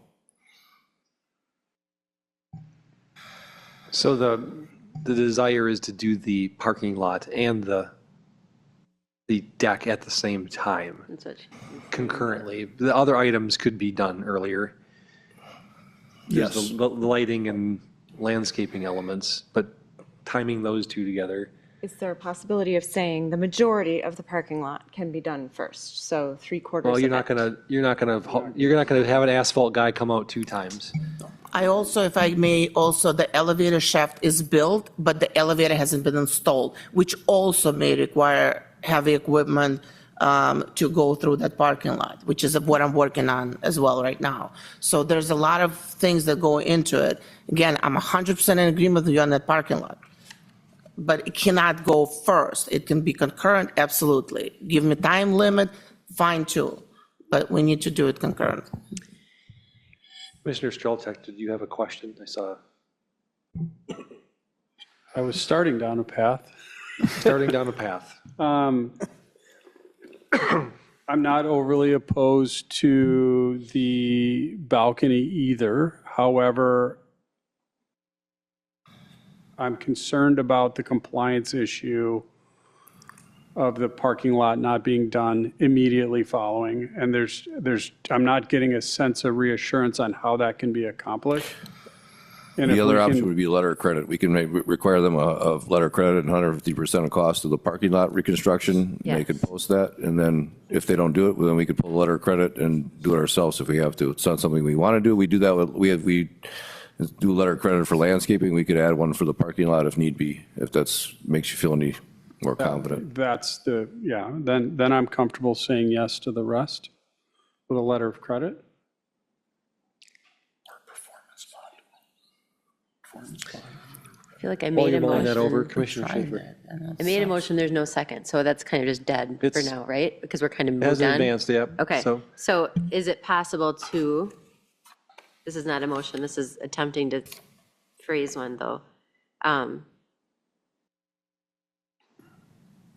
trying to think of order of operations. So all requirements with the addition of the out of compliance items, except the parking lot, to be done. And then the deck, balcony, and parking lot can be done at the end subsequently, and the 150. Am I overdoing it? Like, I want to make sure that the majority of stuff is done before we get, Want the non-parking lot related non-compliance is addressed. and all these conditions as well, because the non-compliance is what's in court. Yep, and then you're okay with the deck as long as there's a letter of credit to make sure that the parking lot gets done. Yeah. If I'm going in front of a court, isn't there going to be some kind of a court order for that? Are you expecting me to violate that? I guess I'm a little bit confused by this additional financial burden. This is going to be very complicated if I have to put up. I mean, is it, this, again, 2016 to 2025, 2026, by the time it's addressed, I will finish and then I will let you speak again. At this point, I'm not sure that it is unreasonable. It does feel, it's certainly more extreme than some of the things we've done, but this also is a pretty unique situation. This has been, I've been on the planning commission nearly as long, slightly longer than this issue's been outstanding. This building has been outstanding, and you explained some of the, like, it's not all, life has happened, and I certainly understand that. But I'm trying to give you what you said you wanted, which was to be able to add your balcony and trying to tie it with the completion of the parking lot, which I think that this body generally agrees is a requirement. So if you've said multiple times, well, this is a non-issue, I'm going to get this done, I'm going to get this done. If that's the case, then this letter of credit should be like, okay, no biggie, because I'm going to get this done. Correct. But what I didn't understand was about the bond, because if I have to put up extra funds, that's what the problem is going to be. Oh, okay. Yeah, it's not a bond per se. If I can get a little bit If clarification. you default, you will effectively pay for it anyway. Oh, okay. Then Is that correct? I don't think I It's a letter misstated of credit. that. We would be able to draw on a letter of credit, and actually you have to hire someone to install the parking lot again, which is something we don't rarely ever do, but Not want it to would do. give us the ability to do though. It helps to ensure that the work should get done. You will pay for that work regardless. Yes, okay, that's fine. Okay, yeah, that's what I was a little bit confused about. Oofda. Okay. That sounded dangerously close to a motion. Well, I know, and I restate it. Yep. I move to approve based on the following: the non-compliant items from the past are addressed according to the conditions that are within the report, with the adaptation of condition 7. So rather than removing the proposed deck, the deck and the parking lot will be completed simultaneously or in conjunction as it makes sense at the end of the project. And there will be a letter of credit to 100, issued 150% of the contract value of the parking lot cost reconstruction. of completing the parking lot, such that the city has recourse should that not be completed. What did I misstate? Well, you should associate a date with that, compliance date. I guess if the parking lot is one of the items in the court, will they not determine their own date? Well, that's It depends. Sometimes the courts can be pretty lenient. Sometimes they're not. It's hard to say. It's something I don't know if we want to risk Could we worrying about. say, I was going to say end of summer, and we had said June 30th before. How about, is July 31st? You assume you'll have enough nice weather at that point to complete that? Is that? If you say July 31st, I mean, if we do go to court, then I would reiterate those concerns at the court, and maybe they can come up with a consistent date for both. I threw that out. I'm not married to that. I don't know how that side of it's going to work. We can coordinate with our attorney. I mean, I think it's a perfectly valid motion. We just. I mean, sometimes there's a you go piece to we court, can't they just control 'cause issue a citation, they just issue a fine, a monetary fine. There's no requirement to do anything. That's happened in the past as well. Okay. So if you plead guilty or you're not guilty and you lose, they just assign a fine. We need the parking lot taken care of. I got one question that it'll be good for clarity, I think. Okay, Alderman Strelchak. So the question is, regardless of the past issues and even the court case, there would be some compliance things that you would put on the table, the parking lot being replaced as a condition for this next step, regardless of the court case being in the past, or regardless of it not being in compliance. You would have looked at that parking lot, seen that it's in, ill repair, and you would have required that for this approval moving forward anyway. Is that correct? Correct, yes. Okay. We would have put a date on that for that. I would second the motion. Yeah. What are you, I didn't miss what you were trying to tell me. So what I'm trying to do is not tie this with the court case. This is a new condition for site compliance. There's a list, a bulleted list, if you want to list those out before we vote. Well, again, a lot of it's been taken care of. The biggest issue that hasn't been addressed from the compliance aspect of it is, besides the parking lot, is the lighting. So the parking lot and the lighting are lighting. the two things. The lighting should be done immediately. Yeah, because the With lighting this on the approval- landscape, you're not going to be able to do any landscaping until spring again anyway. So, but the lighting could be addressed over the winter. There's no reason why they couldn't come into compliance with the lighting plan. Okay. So we've effectively divided that out and not made that part of the court case with the motion, correct? Well, again, I would keep it separate from the court case. If you want to see the lighting done first, you could make a condition that the lighting has to be in compliance prior to issuance of the deck permit. And then the deck permit would have to be simultaneously completed with the parking lot, and then add the letter of credit for the parking lot.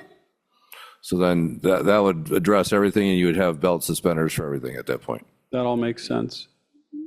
Is that in the motion effectively, or do we need to add? Well, the an lighting addendum? fixtures, condition 5, and so the way I attempted to phrase it, or my intent was that everything in the conditions, with the exception of the parking lot and the deck, had to be completed. This is where it gets a little fuzzy, because the lighting code, the condition 5 is required them to make sure they're in compliance with our current code. Now, if they wanted to be, they don't have to light the building.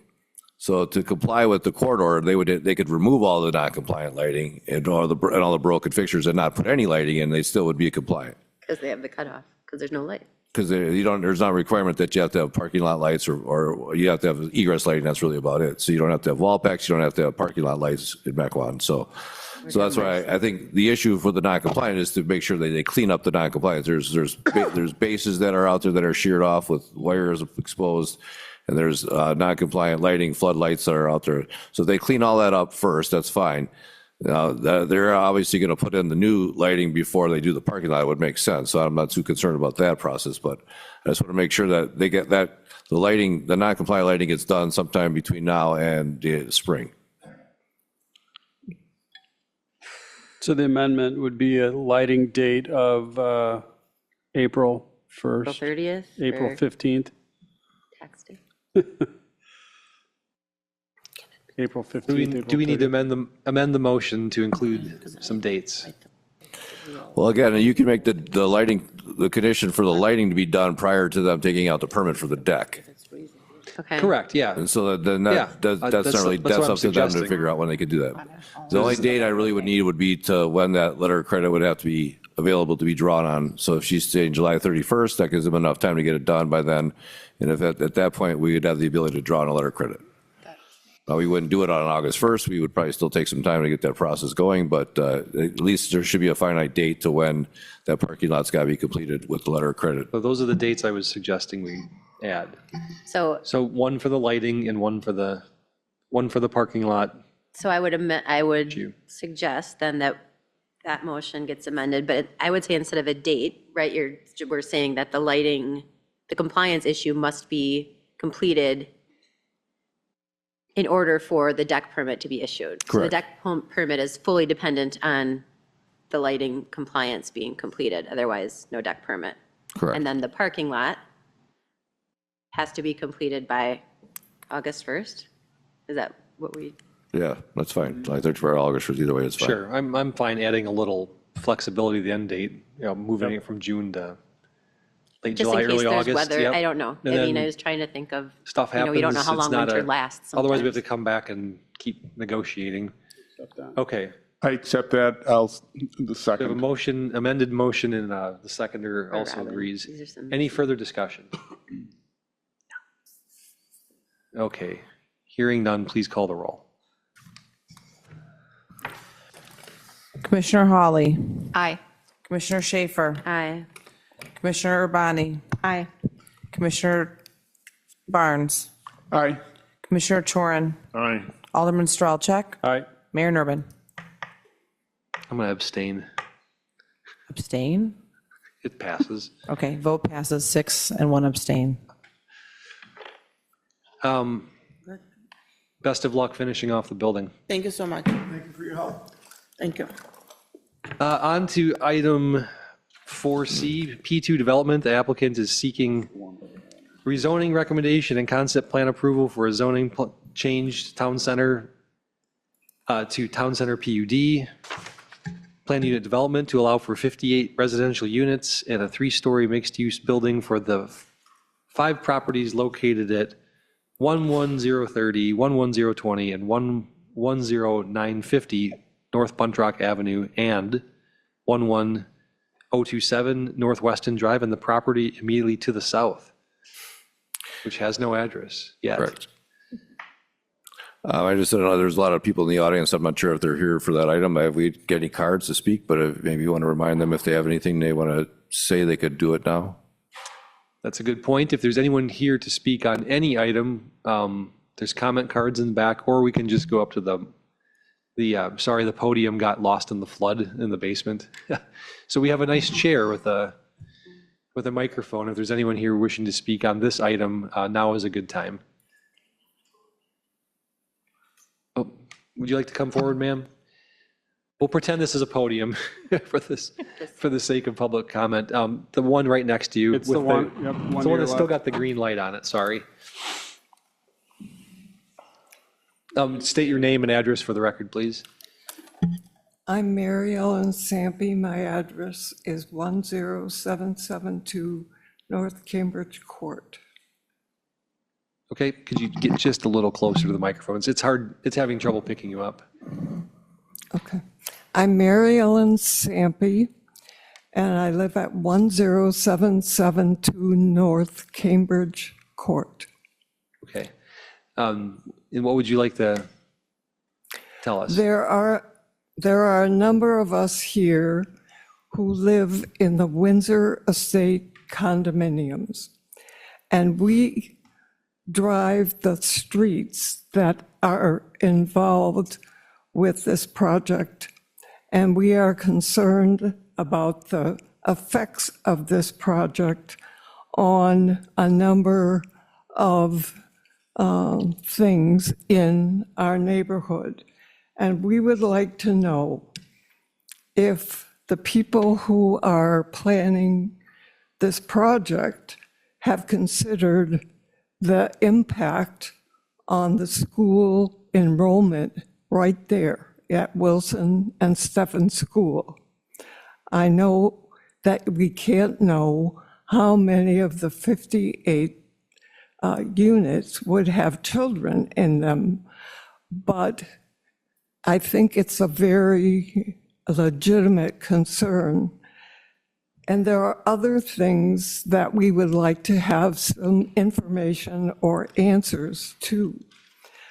Another area of concern is because we drive in and out from our condos to get to Mequon Road or to Dungeness Bay Road to live our lives.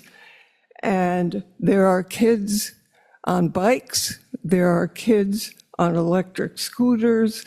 After school, there are kids walking from those schools, especially Stephen. And we would like to, there are areas that do not have a sidewalk. The streets involved are not built wide enough to accommodate some of our concerns. I drive those streets several times a week, and I see trucks that are struggling to get in and out of the parking lot at the schools, or they're coming down the street and there are people walking dogs. They have nowhere to go because there aren't sidewalks. So sidewalks, walking, kids that stay after school for sports, the lighting there in the evening or darker times of the year doesn't exist. And what will the speed limit there be? A lot of kids are dropped off by their parents. They are not coming to school and leaving by a yellow school bus. And the amount of cars coming in and out of there is, at certain times of the day, are huge. And people like us who live in other condos can't even get through there sometimes. And people are in a hurry. They don't stop. The other issue I would like the company that wants to do this is, I'm aware of condominiums that are on the west side of Buntrock in that area, because I know of 2 residents in that area who had drainage and water issues in the recent months when we had the heavy rains. And also, I think the public needs to know, I think you need to check the width of the street, and especially around the schools, because between school buses, cars, picking up and picking up children, and then you add someone who wants to go for a walk, and there are no sidewalks in some of the parts of that. I just feel like it would make it extra crowded, and there are concerns at this point. And if you add 58 more units, it's just going to complicate this project for the people who live in other areas around that. And I know you can't give me those answers at this point, but will that kind of information be available so that people know? Does the school district know? Are they concerned if there are how many additional kids would be in those schools? When do those kinds of questions get answered? I'm not familiar with the Planning Commission's format for addressing this sort of thing, but. So we can talk about that in a little bit when public comment is over, but right now we just listen, and then we have some staff reports, and then we can talk about some of the concerns that were brought up. Okay. I'm not intending to rush you, but are you finished, or is there anyone else who would like to speak? I'm sorry. Are you done with what you had Yes. to say? Okay, thank you. And there might be other people who. Is there anyone else who wishes to speak, or does that summarize concerns sufficiently?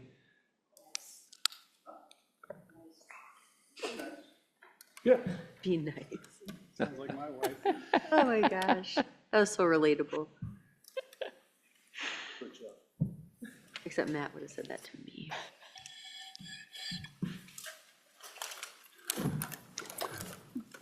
Good evening. My name is Joe Hanser. I live at 7085 West Mequon Trail, just down the street from the previous person who spoke. Prior to that, I lived on Terrytown Lane, for 27 years. I've lived in Mequon for 37 years. And what I've seen is a constant increase in the concentration of housing, of apartments, which has simply led to increased congestion in the area in which I now live. There are times, because the traffic is now so heavy, that it takes me a long time to even get past my subdivision, let alone waiting to get onto Mequon Road. What this proposal would do was substantially increase the traffic and congestion in the area in which I live, our home. I don't know what else to say other than enough is enough. We're at the point in the area in which I live, which we live, has become so congested that it's getting more and more difficult to even get around. If, in fact, then I've read, they want to extend Stephan Drive through the middle of this, all that's going to do is shoot more traffic past a school, 2 schools, as has been mentioned. It's going to put more traffic onto the road, which I try to get out on. Enough of the congestion. What this does is it just increases the congestion in my area and the area in which we all live. It's time to say enough congestion, enough jamming in the apartments wherever we can find them, and not particularly concerned about or at least I think you should have some concern about the effects of these decisions upon those of us who currently live there. That's all I have to say. Thank you very much. Thank you. Would anyone else wish to speak?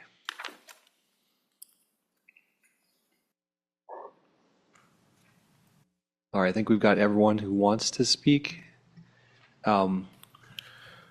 Take it away.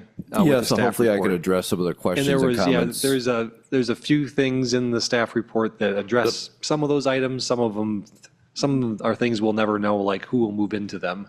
Yes. So I have the picture on the screen in front of you. So basically, this is a rezoning from town center to town center with a PUD. As many of you may recall, this is anything over 16 units requires a PUD. So that triggers for this particular case. The 5 parcels that currently make up this area are, there's a single family home, there was an auto body repair shop, there was an old golf constructional place that was located in this area, and then there's a vacant lot, and then there's an old industrial building in this area here. So they're looking to combine all 5 of these parcels into one or 2 parcels, and then create basically a community similar to the row houses that you see to the north. So the ones labeled 1, 2, 3, 4, and 6 are 3-unit buildings. The one labeled 5 and 7 are 2-unit buildings, and then the one red one on the east side is a mixed-use building that includes commercial on the first floor, offices on the second floor, and extended stay suites on the third floor. We had a lot of discussion with the applicant. We went through numerous iterations of the plan, and so what I'll show you what our recommendations are on a different plan, just to kind of give you an idea of what we're doing here. So some of the concerns we had was actually the biggest concern we talked about was traffic. Again, Stephan and Wilson have really focused traffic peaks in the morning and the afternoon, so we were concerned about how we address that with regard to this development. Originally, there was talk about having the access point at Stephan Drive. We felt that was a little too close to this driveway for the current driveway for the row houses, and we thought there's a lot of congestion in this area, especially in the morning, so we didn't want to exacerbate that issue. So what we're recommending to do, and he's proposing a driveway that is offset to the Wilson entranceway right here. So we're recommending that we eliminate this drive completely.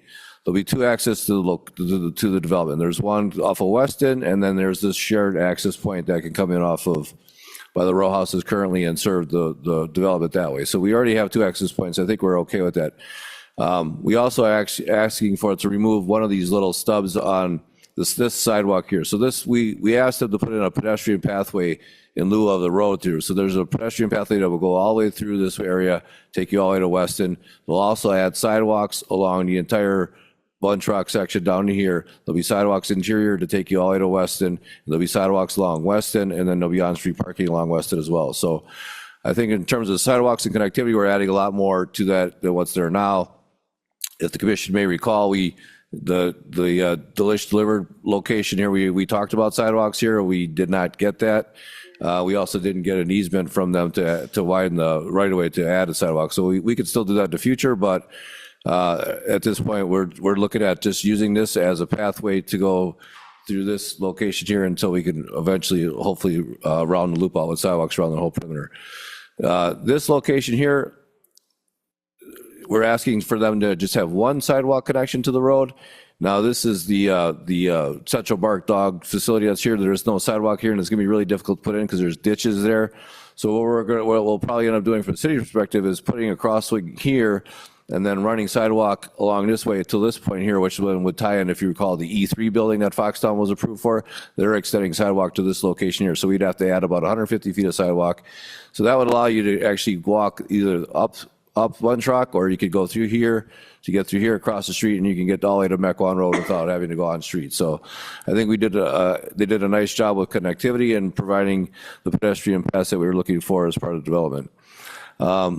The other things we're looking for is a floating easement along this section here and this section here. This would provide connectivity if these two lots ever develop in the future. And then we were asking that this cross-access easement be ratified through a document between the two property owners, which of course the P2 is the owner of that property and a partial owner of this property. So I don't think that'll be an issue as well. So this is the final conditions. Now, I know it's an issue with the school district. I don't think we've heard complaints to them before about adding students to the population of the district overall. There may be some imbalance issues that we'd have to deal with, or they'd have to deal with. But I think from an overall population perspective, the school district is still a lot lower in total population than they were 10, 15 years ago. So I haven't heard any concerns from the school district with regard to any more population. I don't know how many of these residents will have kids in the schools, but I don't anticipate a lot based on what we've seen from other apartments in the area. It's probably somewhat rare, but you never know. Other things that we looked at here are just the value increase. I mean, we're looking at, right now, this property has a assessed value of about 1.6 million. The proposed value for these apartments and units will be about 20 million when it's all completed. So it's a big jump in terms of value for this area. We were a little concerned about the commercial development of this mixed-use building. We've had some struggling with the town center Foxtown buildings to the north that we're not attracting commercial tenants, but they assured us that they have tenants lined up for those buildings and that they don't feel any concern about leasing out these buildings for commercial tenancy. The second floor, they said they already have an office user lined up for the second floor, and then the extended stay suites would be similar to what's in the E2 building, which they say that is fully occupied. So with that, we're supportive of the overall plan. I think it does a nice job of adding connectivity to the area without major change to the parking flow or the driving flow. Now, this area down here where we're going to actually ask for this to be closed off, this will be modified, and we'll work with them on what this ends up looking like before this goes to Common Council in December for a public hearing. But we're confident we can work something out with regard to that. And I spoke with the owner on Friday previous to our packet going out, and he was okay with closing off this access point. So other than that, I'm here to answer any questions you have any, or I think the applicant is probably here. You can address any of your questions as well. So. Any feedback from the commission? Commissioner Chorn. One of the comments that were made with regards, and it's probably a little early to address this, was the call it stormwater, you know, with the flood that happened in August. My sister-in-law lives across the way and had some flooding in their basement. Now, again, it was an odd 100-year situation. Clearly, when they come back with more details, there'll be detention areas and storm. Yeah, they'll have to comply with the requirements, and Cole is sure you can respond. I think they're showing stormwater basins in this pedestrian area as well as some of the islands in the middle of the site. So So yeah, eventually when this comes back for building and site plan approval, they'll have to submit a full-blown stormwater analysis as part of that procedure. Just curious, was there ever a travel study, a traffic study done on this or the development it's in place to the north of it? No, actually the school district did a traffic study when they got approved to do their major modifications here, but these developments, we haven't required, I mean, this looks like a lot in terms of buildings, but it's 58 units. This is actually less built. There's 81 apartments in the West House and the Reserve, Spur 16. The change that we made to the code back in 2017 where we require a single, basically one access point to each unit from the ground level has really mitigated the amount of density we can allow for in town center. So I think there are about 9 units an acre with this development. I mean, the code would allow them to 32 units an acre, so they can't even come near meeting that requirement. And we did say that if they wanted to keep this driveway open, that they would have to do a traffic impact analysis to determine whether that would be safe or not. But since they're agreeing to close that, we're not expecting any traffic analysis requirement unless the commission feels it's important. I'm certainly happier without it because it will be a attractive way to try to shoot through. And I know when it first came to us at the staff level that with the road being shown lined up with stuff, and we hit the brakes on that real hard right away because you know what's going to happen. It's just going to encourage people to fly right through. So we hear you on the traffic, and that's some of what's been happening leading up to this to eliminate connections in those locations and try to. If it's anything, it'll be harder for the people that live here to get out rather than trying to make it easier for them to get out and go to the west. They're going to almost be incentivized to head east to Weston, ironically. Trying to keep as little conflict as possible with the school traffic in the morning and afternoon with anyone who would live here. So there was a lot of legwork done up front to produce the product that was here that addressed some of those concerns preemptively. Commissioner Barnes. Yeah, I'm really pleased to see your comment or hear your comments, and I would firmly agree with that. In particular, the eliminating of the connection. Fully agree with my own observations of schools all around the country with parental pickup and drop off and the traffic that creates. That's a very common dilemma, and by not connecting that street will not, let's say, worsen the circumstance, in my view, from what there is with the development as shown conceptually. Commissioner Strelchek. Yeah, a couple questions on the density of the building. Can you just go through, because I know we added that addendum to try to not have big apartment buildings, but I think we had that exception in there if it was mixed use, right? Well, there's two exceptions. One is for mixed use, and one we allow them to do row housing, which this is, where you have to have first floor access to each unit. So we basically eliminated the ability to do stacked apartments. And how many per building? I don't know if there's an actual finite limit to it, but in the case of these are actually 2-unit buildings that are next to each other. There's a building code allowance that allows you to build duplexes basically right next to each other. So these are actually duplexes next to each other, just like the first version was. You can't tell by looking at it from the street, but it's basically just one duplex after another. Yeah, so the duplexes are fine, but the multi-use building that was... The mixed-use building, now they're allowed to do, as long as it's mixed-use, they can do a residential they could have did multiple family second and third floor if they wanted to, because in a mixed-use building, you're allowed to still do that. But only if it's straight residential, it has to have ground floor access. You can't do a stacked. And the height, how does that relate to the Foxtown just north of it? Well, again, one of the conditions of approval was that it would have to get a conditional use if it's over the height limit, which this one is by, I think, 2 feet. So they would have to get a conditional use. They're about the same height as the E1 and E2 buildings. and I think probably just a little lower in height than the recently approved E3 building. So, but they're all pretty similar in terms of height. So the conditional use requirement will be for a shadow study to make sure they're not impacting any neighboring properties, which in this case, more likely they won't. Or they can lower it by 2 feet and come into compliance with the 42-foot height requirement of the code. Yeah, my preference is either they're in compliance with the height, being they're building it from scratch, or it matches the Foxtown buildings to the north. Yeah. Height. As a design, we haven't obviously got to the point of building plans yet, but my guess is these will be pretty similar to those two buildings. Yeah, and I did want to take a moment to just address the people in the room. I mean, you're showing up in concern, and your number one concern was traffic, and I 100% agree it's awful. Drop off and pick up at the school is awful. I mean, it's just super congested. I'm guilty of, making it busy when my son was in middle school over there. We had a 40-minute bus ride each way. He was the first on and then the last off at the end of the day, and he'd get bus sick. So I had to drop him off at school.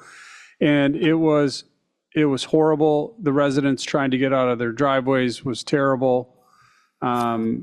I hear you and 100% agree with your statement there. I do see this being easier for these residents to get out on Weston or to make an easy right turn off. I don't see them cutting through and finding that easier driving through your area and where you've shared, at least a couple of you, where your homes are. So I'm okay in that sense. I also know that when I came in, like, he'd obviously forget a backpack or shorts for gym class or whatever. When I'd come in non-peak hours, it wasn't as bad. It was pretty easy in, pretty easy out. I did try to go back through the neighborhood on occasion because I have a friend that lives back there and, things like that. Anyway, long story short, it was much harder for me personally to drive through the neighborhood than it was for me to exit onto Buntrock out of the school. So I'm assuming it would be same or similar for this development as well.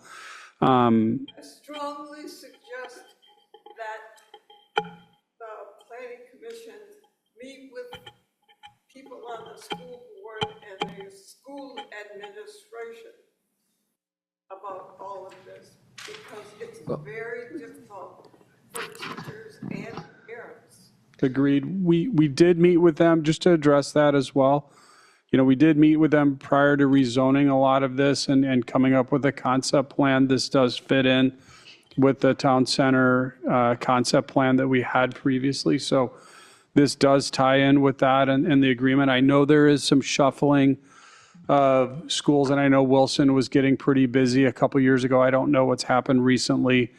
I can reach out and talk to the school board as well, as we're looking at additional things. But again, we can't say who's moving in and who's not moving in, and we can't, based on equal home, I forgot what the name of the term is, equal housing rules, we can't hand pick what kind of people we'd want. If we want a family to move in or single people that can move in, we're happy to have them in the community, and we don't know what the residents are going to be there. Expressed concern over adding people. Yeah, correct. They would probably welcome it, though it's not our intent. Right. But so I guess what we've seen in town center thus far, we've added a lot of apartments. There has been almost no measurable impact to school enrollment. It just hasn't. The people moving in aren't the people with kids. That's not who's moving into these apartments, generally speaking. That's not to say there aren't any, but it's the exception, not the rule. And I think Bob can address those issues. He's a property owner, has a couple other apartments. You might have more insight to that than we do. Sure. Do we even want to discuss who's going to move in? I don't know that I want to get in that discussion. I don't think we can, and I don't think if we know what's happening now, it's the same thing that's going to happen 10 years from now. Right. It's just not. I understand the concern. It's just not immediately germane to a decision one way or the other. Regrettably, perhaps. Any other questions from the commission? Commissioner Schaefer. I appreciate the concerns of the residents. I do have a student at Stephan currently, and so I have some familiarity with what you are speaking of. I also appreciate the thought of the school district and how this would impact. We have a few current parents up here, a couple of whom have spent some years being fairly involved. I would say, even if we can't predict who will move in here, but let's say average one kid per 58 unit, 58 kids added to the district.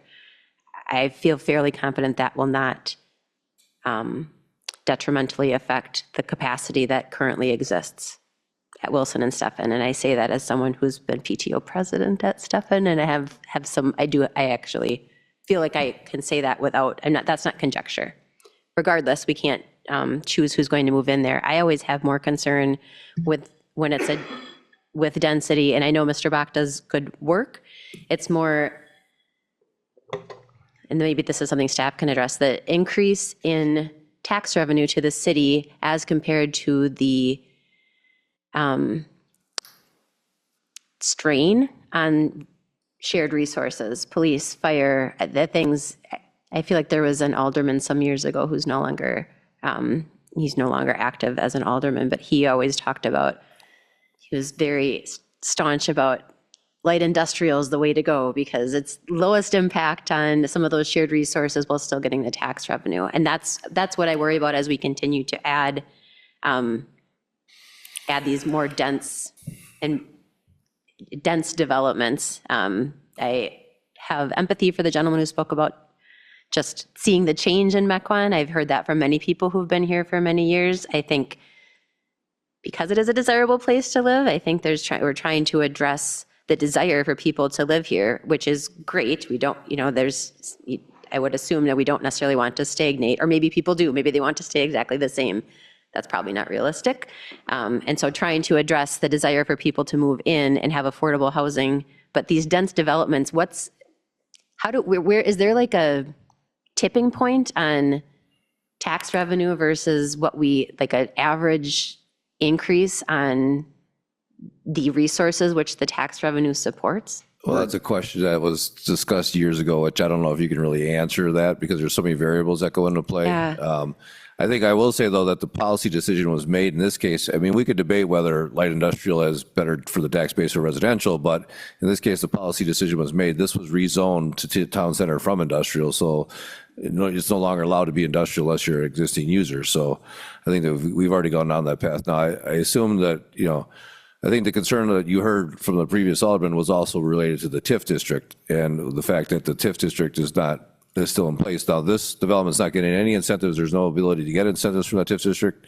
And more than likely, when this development is actually fully built out, the TIF district will be closed and all that tax revenue will be back on the general fund, general roll. So I think that's a good sign.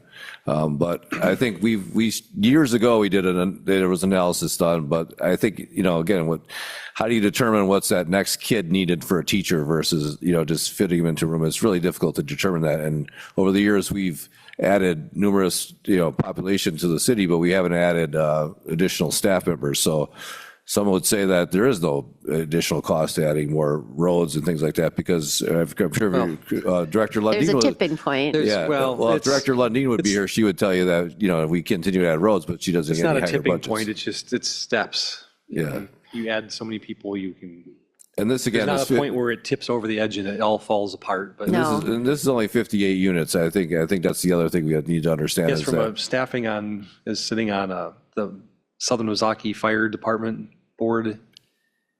We aren't spending our time here. We're spending them at Newcastle and other senior living facilities far more often. These just aren't. They're more dense, but they're not gigantic call volume increasers. And they're very close by to where our fire hall is. So even if they did, our response time is fantastic because it's right next door. I also want to make a clarification. I understand the concern, but this isn't pushing anything over the edge. And we did rezone this land to town center years ago with the intent to someday do things like this to support the businesses that are added at the town center. So, and this uses up almost all the land that's in town center. There's very little left. So the natural limit is the end. you run out of land in the town center zoning district and then it's done because it's done. Yeah, and there's this, no more on land. this, the Bud Track Loop, we basically have 3 parcels left that haven't been developed. But they're, And then there's 1 or 2 on the Mequon Road, but there's limitations of what you can do in terms of residential along Mequon Road too. So I don't see a ton of new, I mean, I think we're probably 70%, 80% developed at this point. And again, this is only 58, not only, but it's 58 units compared to like, Spur 16 probably had over 100 units. The Reserve had 80 units, the West House had over 80 units. So this is just the result of our zoning decisions we made with regard to stack units. And I just want to clarify for all of Mr. Trelchik, there's 16 units is the cap for a building. So you can have 16. Sorry, I misspoke before, but. Yeah, I know former Mayor Worth and I worked on that because we didn't want big apartments. Yeah. Yep. They're duplexes. You can't tell from the, the lines aren't represented. yeah, they're correct. Any other questions? I think that if not, the applicant has something to say. Holly. Oh, I just had a Commissioner question Hawley. for the applicant. In your research, I mean, the demand is there for this. I just want to make sure because it sounds like we had a little bit of problem maybe in the other development, just getting everything fully occupied. So I just want to make sure that the need is there. When it's green, it's on, it's red now. Sorry. Yes, and with our experience up at the Reserve, which is 80-some units, the Foxtown apartment, which is 96 units, and the townhomes directly north of this, which are 44 units, we operate at like 97.5% full. And as an apartment goes, if you are at 95%, because you have turnover and things like that, for all practical purposes, we're always full. And the townhomes that we currently have, those are virtually at 100% occupancy. There's just a real demand for having, you know, an attached 2-car garage and a 2-story unit, and there's a balcony above the garage. You've got your own private space. And then the little winding sidewalk you see connecting Bunt Rock to Weston, along there will be 1 or 2 gazebos, some fire pits, things like that. What we're trying to do is create a grand walkway or promenade to get people down to the shops on Bunt Rock. That's what we're trying to do is by doing that. And by closing off that road, which I think is a tremendous idea, the traffic most generally is all going to go down to Weston, which is where we would like them to go and have a good walking accessibility for everybody, because the whole Fox Run development is really turning into a pretty nice entertainment center and dining area and things like that. So we're trying to get more of our residents involved with that also. Yeah, just to clarify, our concern absorption was not with the residential units, it was with the commercial units. Okay. To maybe just give you some statistic that we keep out of the 200 and some units that we have within a few blocks here, we have 12% of the leases that have school-age children. And now you divide that up. Now, some of them go to private schools, parochial schools. So dividing that up, it's not a huge burden, you know, specifically on the schools along Bunt Rock. There would be obviously some.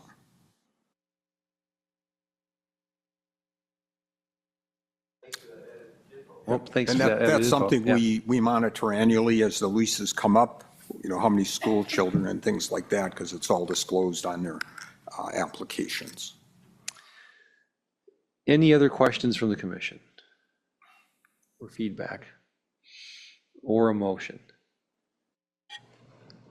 I'd move approval per staff conditions with the comment that I'm glad to see the lower density and that these units are really fitting in with what I wanted to see. And then there's a mixed use building and I'm excited that you're going to have some businesses going in that as well. So. Second. Motion and a second. Any further comments? Please call the roll. Commissioner Urbani. Aye. Commissioner Barnes. Aye. Commissioner Chorin. Aye. Commissioner Hawley. Aye. Commissioner Schaefer. No. Alderman Stralcheck. Aye. Mayor Nurbin. Aye. Vote passes 6-1. Thank you. Thank you. Our final item tonight is Ware Design Build. The applicant is seeking a text amendment approval for a new conditional use grant within the neighborhood commercial zoning district to allow for 2-family residential dwellings as cluster developments.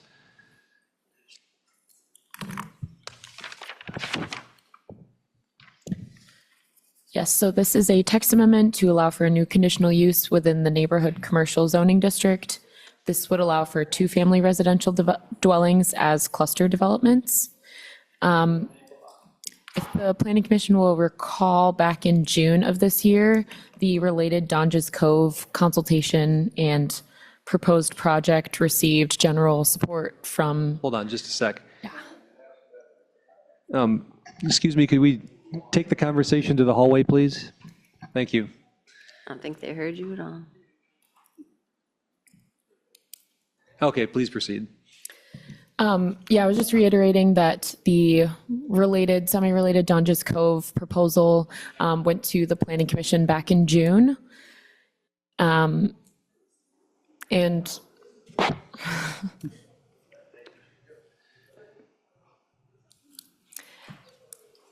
at that time received general support from the Planning Commission, and there was some feedback from the public. General interest in redevelopment of the site, specifically because the parcels included have experienced longstanding vacancies and kind of a continuation of deteriorated conditions. So with those factors in mind, there was general support for reinvestment and for development of the sites, subject to coming to an appropriate density for the specific development.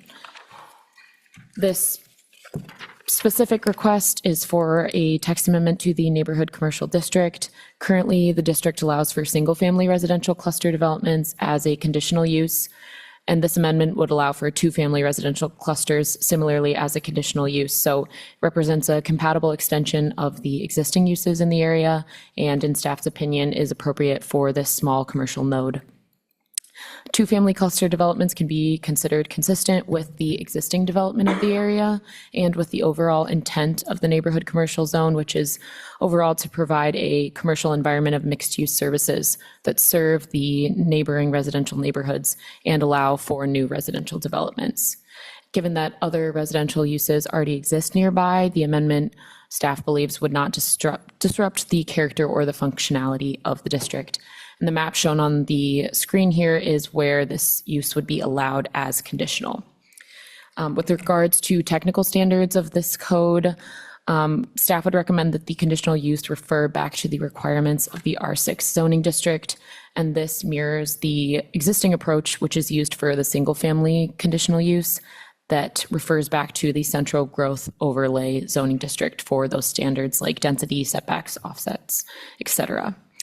And then just to reiterate, we note that this text amendment was recommended by staff earlier this year as a potential path forward for the Donges Cove development proposal. That is the applicant who is coming forth with this request. Staff believes that this would provide a clearer regulatory framework for, evaluating proposals like Donges Cove without compromising what the neighborhood commercial district already allows and was intended for. So staff is recommending approval of the text amendment to the neighborhood commercial zoning code, allowing for 2-family residential cluster developments as a conditional use that refers back to the R6 standards. Thank you. Any questions from the commission? Don't all rush at once. Alderman Strelchak. So we're showing where this is all going to be allowed, but can you just clearly show where this is being proposed?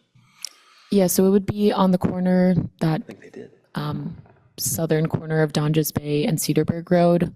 It's shown as 4 parcels, but in reality it's 3 parcels. That's the site for the Donges Cove project. It's the Irish bar. This is Taylor and Dunn's, Magoo's. Taylor and Dunn's and surrounding properties. Remember we talked about that. So you're going to take the building, I had my best St. Patrick's Day in ever? That ship has sailed. We talked about that in June. And Millie's Spaghetti Factory? This is more representative. I'm not sure I'd admit to that being your best day ever. Oh, I had so much fun. not a historic monument, Rob. It is a historic monument in my heart. This is also a updated plan from the one that was shown in June. So this is the plan that shows the density meeting those R6 requirements. And it allows for single family, single units, not duplex under the conditional use. Yeah, currently the code allows for single family cluster developments as conditional in these areas. But when we talked about Donja's Cove, wasn't it, we talked about two family. So this is, yeah, This is two, yeah. So that's why they want the just make it, text amendment to the code to allow for two families. I think in that one, there was some 2 and 3 unit, I don't or remember was that. that a different one? It was just 2 unit. Just 2 There unit? was a debate whether we rezone it to R6 or to do the text amendment. And we felt that the R6 would have text been amendment spot was- zoning, so we went down the text amendment route. Okay. Very specific. Yeah, but this comes out of that discussion previously. Commissioner Hawley? I think this is a great use for this particular area. I think it's perfect. It fits in. It's, go for it. I don't object to it either, for the record. Yeah, I think it'll fit the neighborhood nicely and clean up some dilapidated properties, and that's for sure. And who knows, it might spur other activity that we've been wanting to happen there for a long time. So thanks for sticking with this one. And Just note the real support for this plan as shown. And I guess just to emphasize again, it's the access and egress to this site is over on down Bay Road. Yeah, and again, just to emphasize, this current approval is just for the text amendment, so they'll come back for the conditional use grant. That representation is what we would see.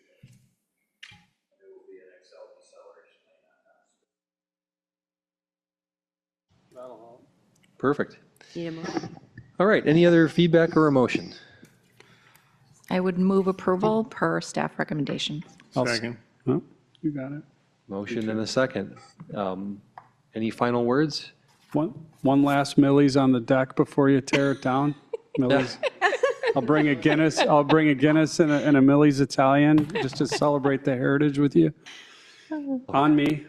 Don't turn course. down free beer. All right, make sure I get the invite. All right, any further comments? Hearing and seeing none, all those in favor, please say aye. Aye. Opposed? That item is approved. Announcements, our next meeting is Monday, December 1st, so this is the one that shoots the gap between Thanksgiving and the Christmas holiday season. So we don't have 2 meetings in November and December, we just have one that falls in the middle. So I'll see you all on December 1st, and with that, we need just one final motion. Move to adjourn. Second. Motion and a second. All those in favor, please say aye. Aye. Any opposed? We're adjourned. Thank you.